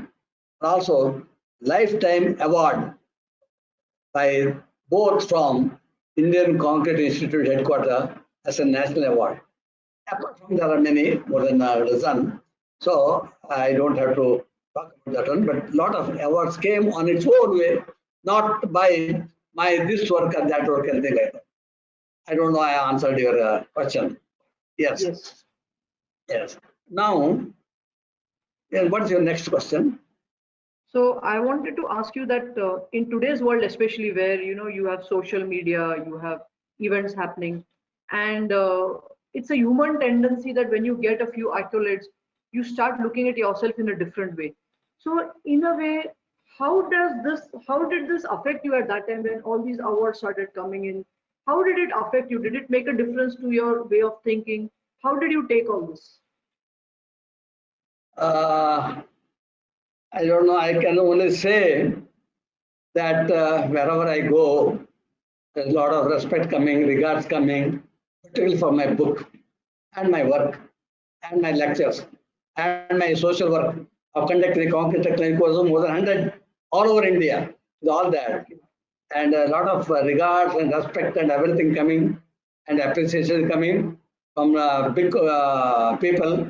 But I don't think it has made me anything. It has made me more humble and my humility to them, and it has made me more humble if I am just if they appreciate my work and my book. So that is nothing. It has not changed me anything. I'm only I didn't know how to take it, so I'm rather embarrassed and made me humble for getting all the good wishes, good talk from a lot of people. It has not changed me anything. There is nothing for me to change. What I got to change at this age, change only something. Okay, In fact, no change. It's all made me humble. That's all. absolutely. In fact, at this stage, I would like to share a small anecdote with our listeners. I was very fortunate to attend a recent function held by ICI, where my dear friends from ICI had invited me. And during his speech, when Shetty sir came on the stage, absolutely pin drop silence. Everybody was just standing or sitting where they were. And one of the first sentences that Professor Shetty spoke was a very, I could feel everybody glued to their spot when he said that.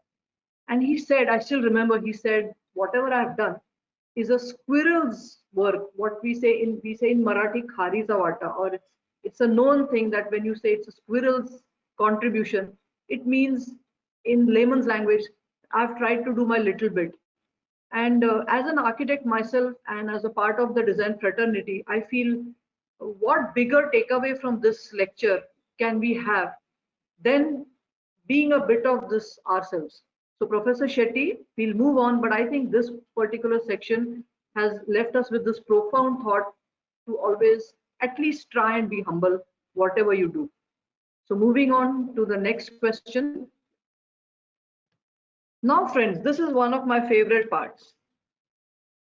In India and in abroad, most of us nowadays, we really look forward to retirement because that is the time when we can, run marathons, we can listen to music, we can learn a new language, we can learn how to play an instrument, we can watch movies. And therefore, the concept of retirement has undergone a huge change in the last many years. And this is where this is my favorite part, one of the favorite part of this program, where I'm asking Professor Shetty to tell us again a little briefly about what has he been doing in the last years after his formal retirement from work. He has been involved in many other things. So can he just run us through whatever he has been doing in the last few years after the official retirement? Over to you, sir. Okay. Thank you, Priya. Thank you. This is almost the last part of the lecture. Maybe, I don't know how many questions you have got more, but it is time also is running short. I want to make it little brief.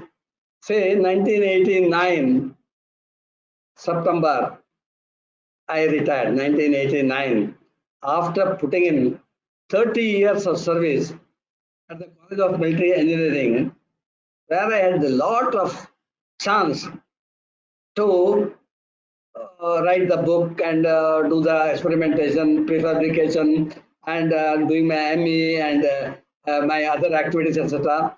The College of Military Engineering has given me a lot of scope for me to be alive with the concrete and my other activities. After 1989, I thought I made this small house where I'm staying here. I thought I'll come and retire.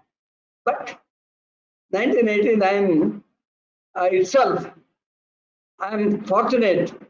There are number of major construction organizations or construction chemical organizations or cement producers. Many area of the people in civil engineering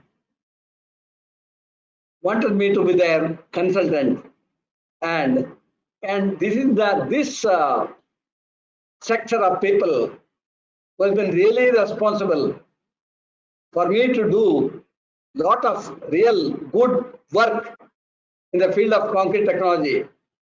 From what I learned for the 30 years at the College of Military Engineering and in the concrete technology, in writing the book, if it had kept to myself, it wouldn't have been any use at all. I share myself, I know something, I die one day. But this is the many organizations took me as a consultant and gave me a scope to disseminate the subject, to propagate the concrete technology, the modern concrete technology all over India. By giving me the scope to visit and give lecture, number of lectures I'll tell you, and this is where I become little useful, or my knowledge. I had a scope to propagate my knowledge, disseminate my knowledge, spread the knowledge of concrete technology, that to the modern concrete technology, through my book and through my lectures. And all this organization, particularly MC Bokami India Private Limited, Ultratech, starting from the Rajasthan Cement, Rasim Industries, and now Ultratech. For 27 years, I've been associated with the Aditya Birla Group, and 23 years I was associated with Samir Surlaikar in the MC Bokami. And in particular, I must mention, I have been called upon to be a consultant for ICNU for a very short period, for which for them I wrote 5 booklets for the BE level dealing with the concrete or concrete related subject. 5 booklets I written to the ICNU, and for 6 years I've been a consultant to the Delhi Metro, IMCC, International Metro Civil Contractors, IMCC, Metro, International Metro Civil Contractors. That has been mine a wonderful period for disseminating, learning more.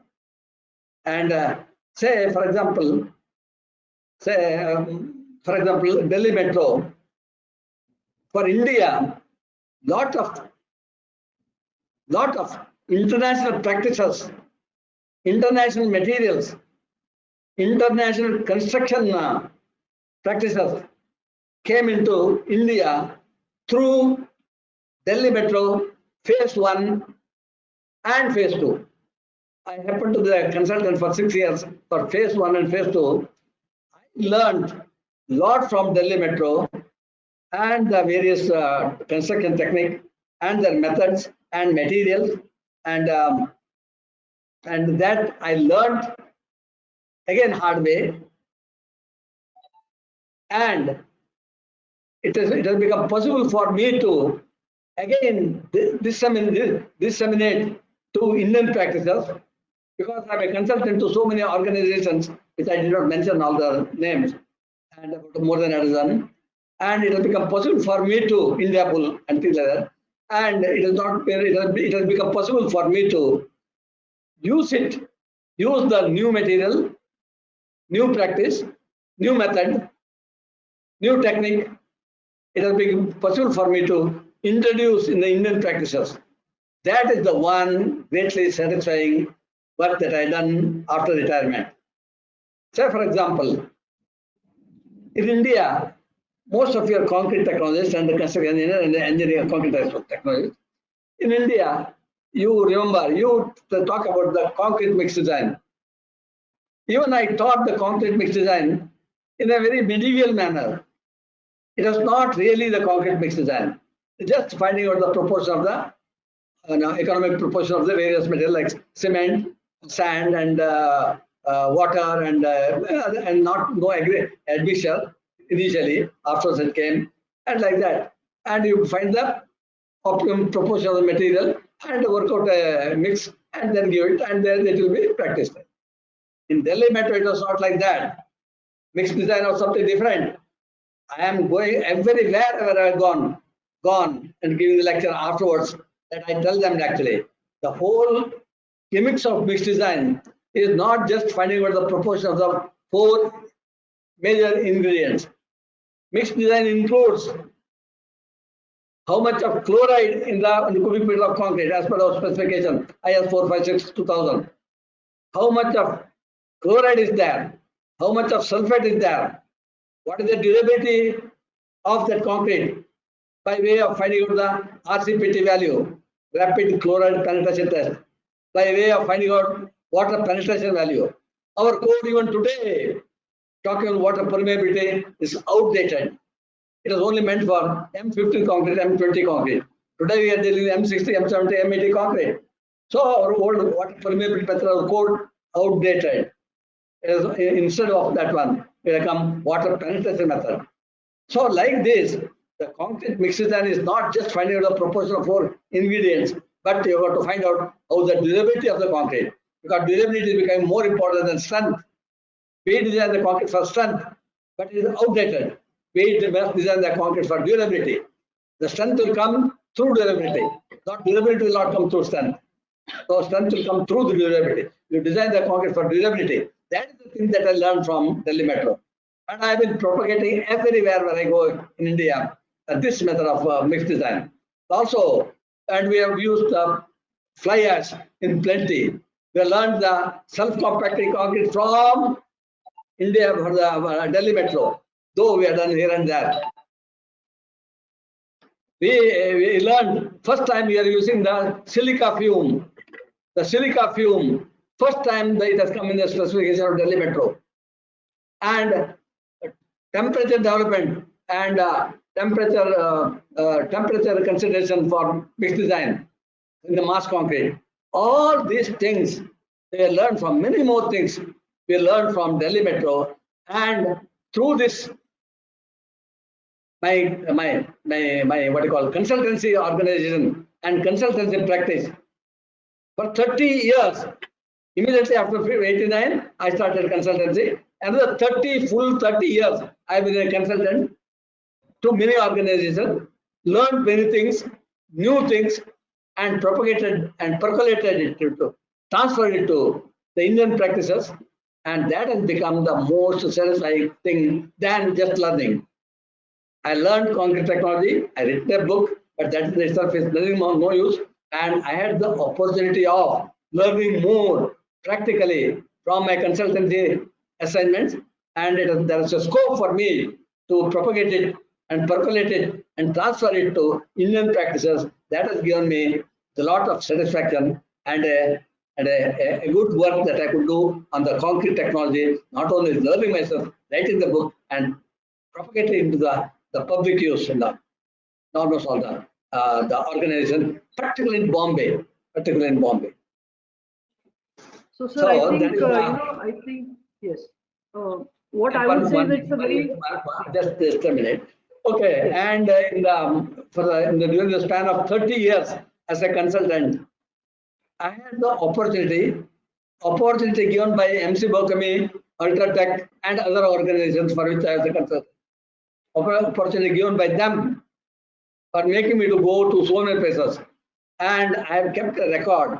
It won't be exaggeration or inopportune place to tell you that I have, of course, I delivered a major lecture, more than 200, 210 to be precise, more than 200 lectures, all in 69 cities, says 70 cities in our country. Who else has got that opportunity to do this sort of thing? It is not my initiative. It is just because I'm a consultant to major organization, and they give me the opportunity to propagate this one, to talk and to conduct lecture, and also more than 50 the technical training course in concrete technology of duration anything from 2 to 6 days. 2 to 6 days, and 2 to 6 days generally I take it alone. Actually, for some time, Brigadier Sitaramaya, my colleague, he was helping me, and afterwards he went to, for some other reason, he could not participate with me. Otherwise, he was a very good support to me.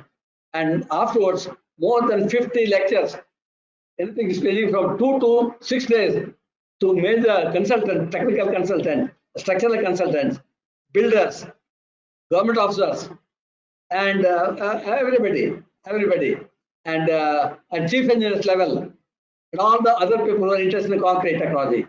And for them, in 69 cities, I conducted 210 lectures, and that will be my most satisfying thing for the last 30 years working as a consultant. And I had the opportunity. It's not my initiative. The opportunity came on my way, and I did the job, and I had the stuff to do the job. So this is for all these things, as I talked to you earlier. Naturally, the awards and accolades naturally come on my way, and there is not much of a thing. I did not work for awards or anything, and because of my work, starting from 1954 to 1990, a lot of work came, and a lot of awards and things like that came. That is secondary thing. And I don't know whether I should. I'll end it. You can ask me some more questions. Yes. Ladies and gentlemen, again, I think it is time now. I will only say I got many awards, more than 12, many awards. But in my opinion, that is all. I won't say nothing. That is not of much of a consequence. It is just on the way for my work I did, I got it.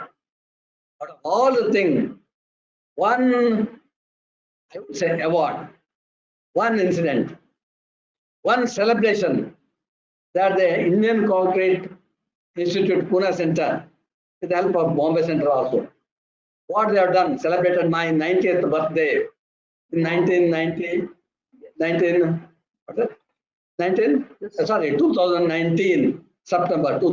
September. My 90th birthday celebrated by my dear people of ICI Pune has been standing out, and always it's kept green in my mind, and it will continue to do so till my last. And I am indebted to them. And again, I thanked them earlier, but still I am again like to. It's not enough if I tell once.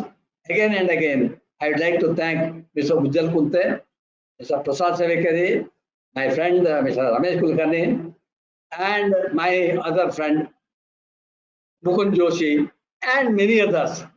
A lot of people at the back of the backstage helped me, rather conducted this my 90th birthday. The celebration, the felicitation is, and I must thank Priya also. She has been also MC there at the time, and a wonderful job she has done.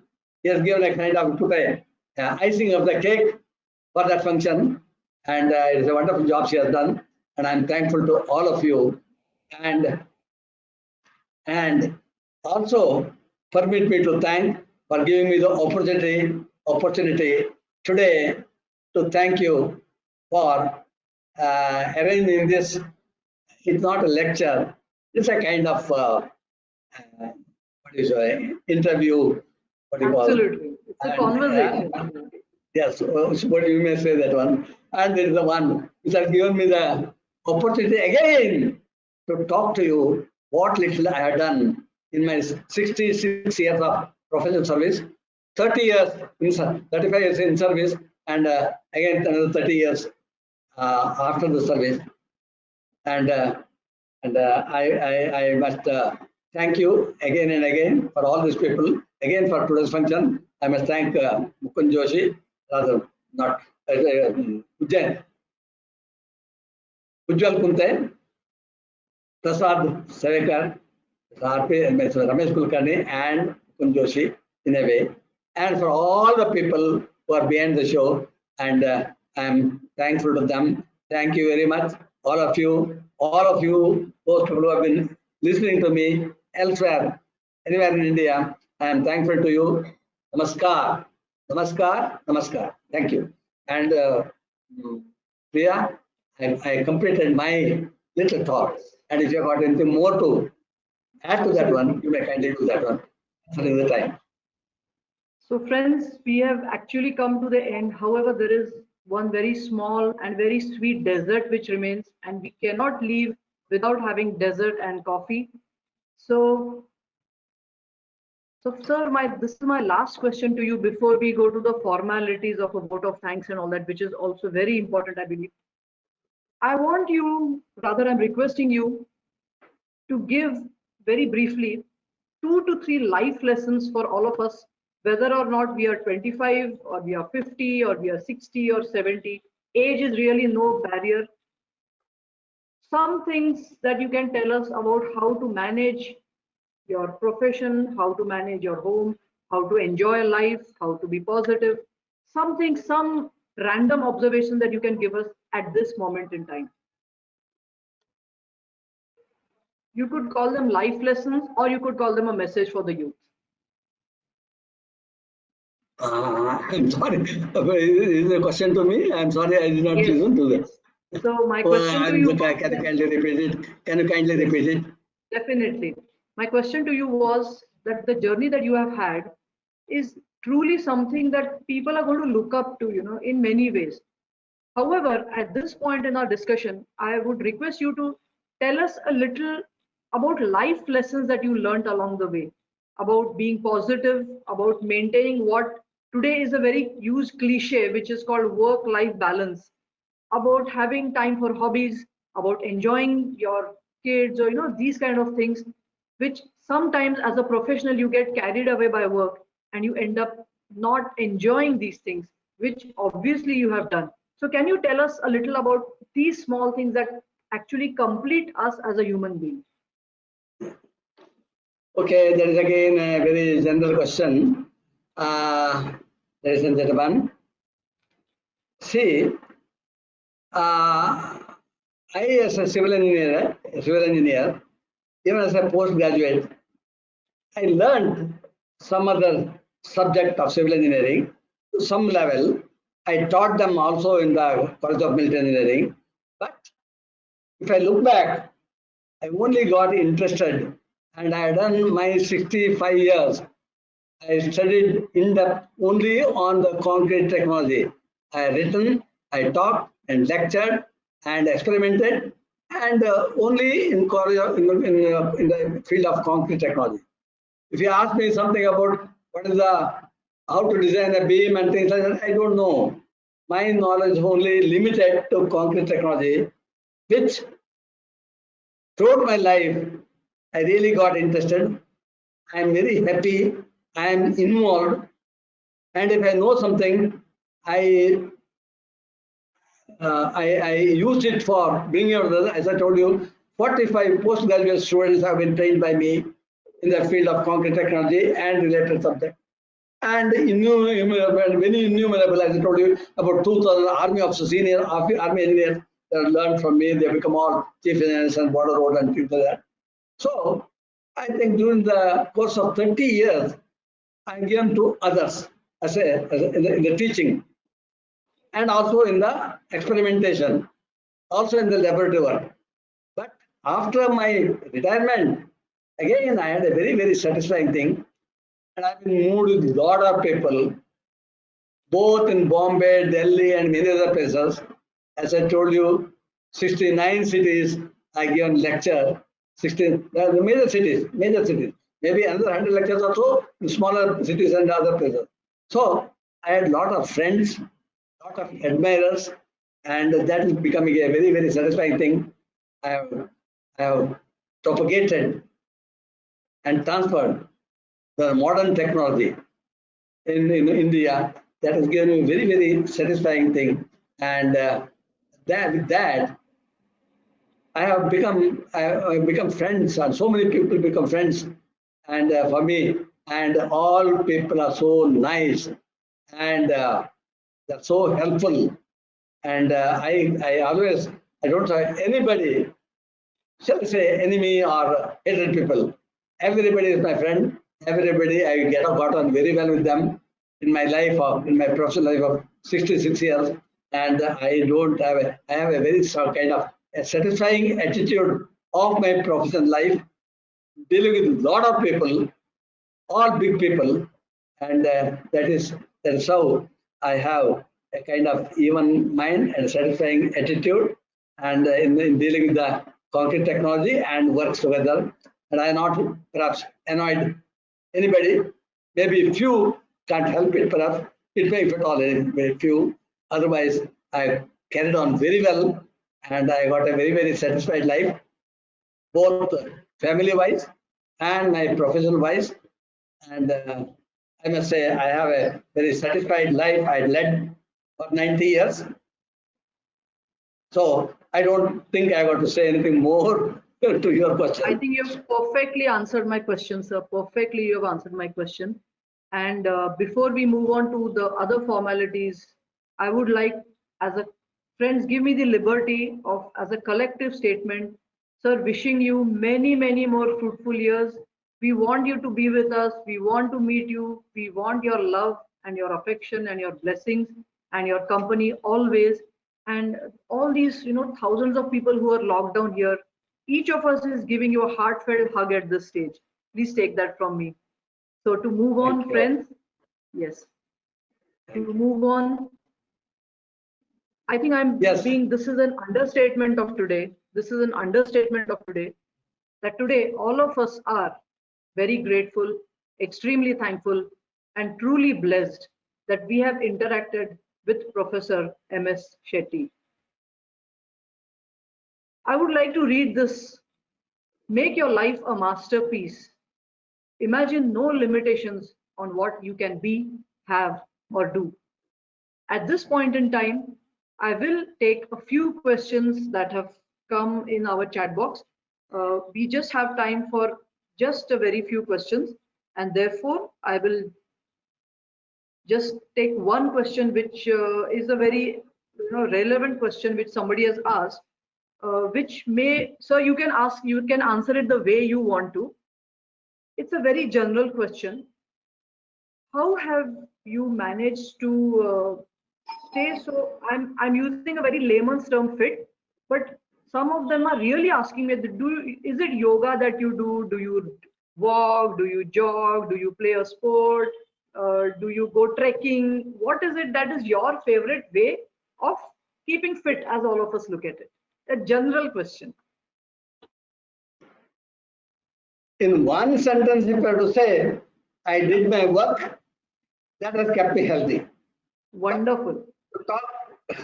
I did my work honestly and with all the dedication and sincerity, without any greed for anything else. I am absolutely a satisfied person.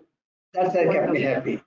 But yes, otherwise, I can say I've been a sportsman through my student days as a runner, 100 and 200 meter runner for university and inter-university.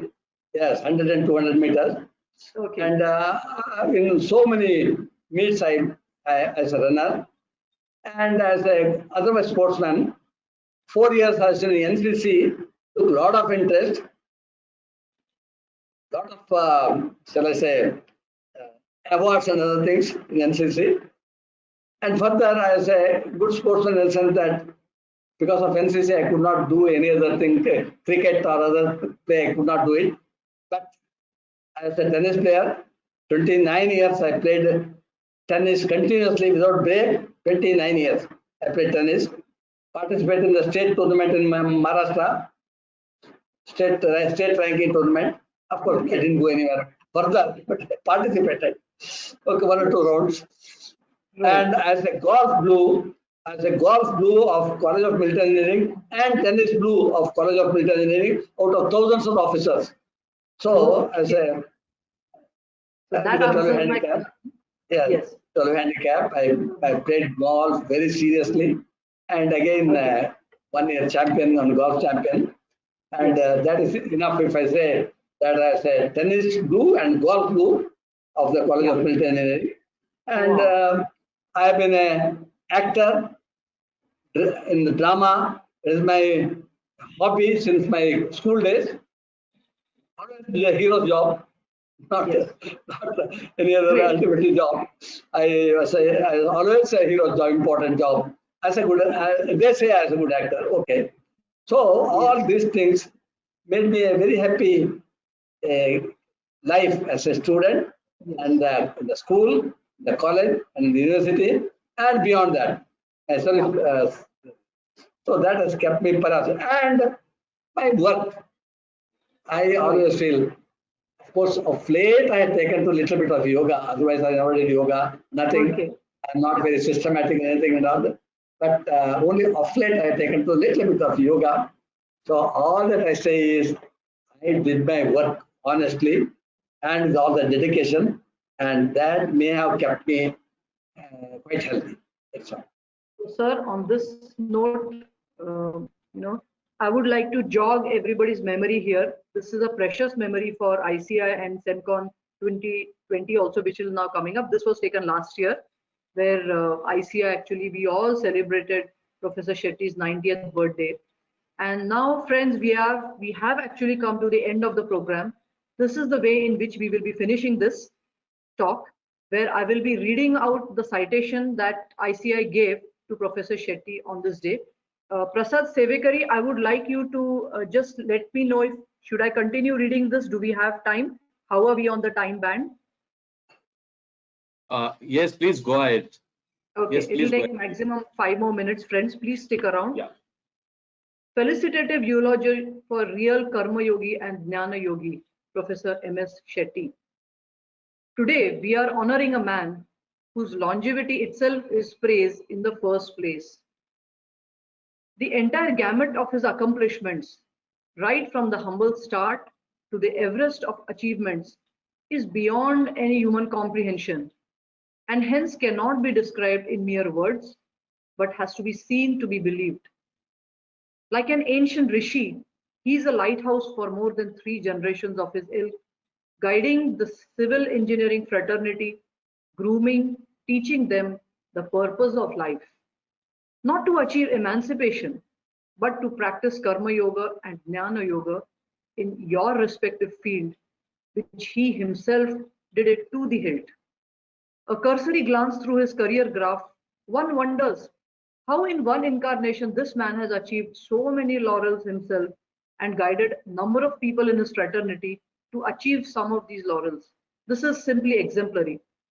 With what dedication, concentration, one pointedness of mind and perseverance, along with reverence, he must have pursued his course of life in the engineering field is simply beyond words.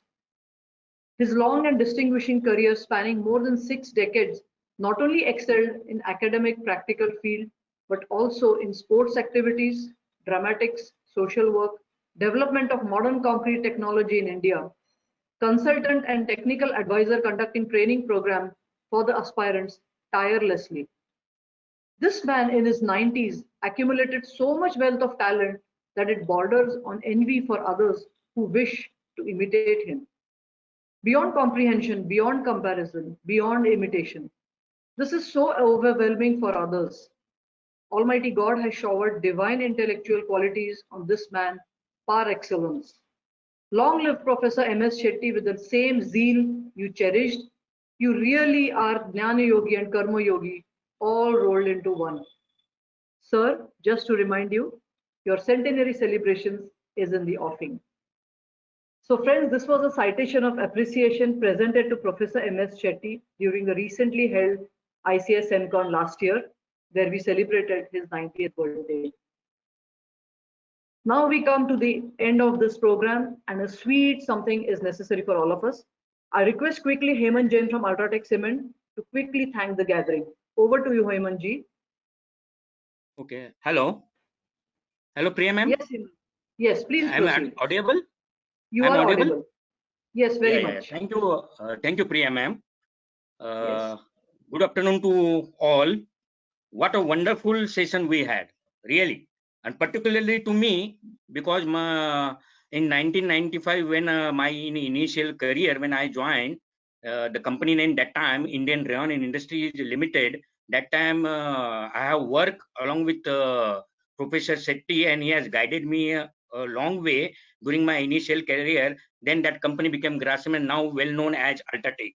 So thank you particularly from my side to Professor M.S. Shetty ji. On the behalf of entire Ultratech Cement team, I would like to thank Professor M.S. Shetty ji, who is a Bhishma Pitama or father of concrete rightly cited by Priya ma'am, for spending time with us and enlightening us with your tremendous knowledge and wisdom. Sir, you are and you will always be an inspiration to all of us. I also thank all the participants for taking out their time, that too on Sunday morning, and making the event a grand success. Thank you, everyone, and wish everyone a happy concrete day. Thank you from my side. That was Over to that Priya ma'am. was so wonderful. That was so wonderful, so sweet, Hemant ji. Thank you so much. Now I request Prasad Sevekari, who will propose the vote of thanks. And Prasad, please go ahead. After you have proposed the vote of thanks, I will just be reading out a 4-line poem, and that will be the end of our program. Just 4 minutes to go, friends. Over to you, Prasad. Thank you, Priya. Uh, I'm amazed and overwhelmed by the energy of Professor Shetty. Salute to you. I mean, the way you have spoken over 2 hours in the same manner, it's just amazing, and it's a great learning and inspiration to all of us to not only about work but how one should live a very purposeful and life full of energy at this age. On behalf of Indian Concrete Institute, Pune Centre, I once again thank Professor M.S. Shetty from bottom of my heart. He was his usual cheerful and young at heart, defying his age of 90 years. Amazing. Thanks to all attendees. I know there are a lot of stalwarts and professionals as well as students, so it's a wonderful gathering. Thanks to Ultratech for their support. Now I'd like to mention some of the invisible players who have made this event a success. From the Ultratech, the team of Hemant Jain and Harsha Shah. Special thanks to Sri Raghavendra Kulkarni, who is there at Professor Shetty's home to set up this meeting, to log in and make everything happen. From the team of ICI Pune Centre, Sri Ramesh Kulkarni, who's a very senior person, and Sucheta Kalevar, Suhas Bhise, who have worked relentlessly to make this happen. There is a lot of background work, and I must thank them for this. Lastly, to you, architect Priya Gokhale, for bringing out this story so beautifully to an audience which is enthralled. Very well done. Over to you, architect Priya Gokhale. Thank you so much, Prasad. I mean, what sweet words we are experiencing from both Hemantji and Prasad Sevekari. It was the same sweet words in the beginning also from Ujjwal and YTBB Prasad. And we have to move on. And this is where I'll be ending the program. 3 things I'll be telling. One is, let us meet again. We are going to meet next Sunday and after that. And now to sum up, And to end the program officially, I will recite a small poem. When the fields are full and my eyes are wet with joy, when the softness of the earth meets the heart of the tractor wheels, when I sweat and I toil and I see the blossom, it tells me somewhere that everything within me is complete. And with this, from me, Priya Gokhale, and all of us at ICI and Ultratech Cement, thank you very much. Heartfelt thanks. We are grateful for this attendance. Heartfelt thanks, Sir Professor M.S. Shetty. We all love you. We thank all of you. See you next Sunday, same time. Stay happy, stay blessed, stay safe. Thank you. Thank you, Priya. My special thanks to you. Thank you. Thank you, We'll sir. meet again. Thank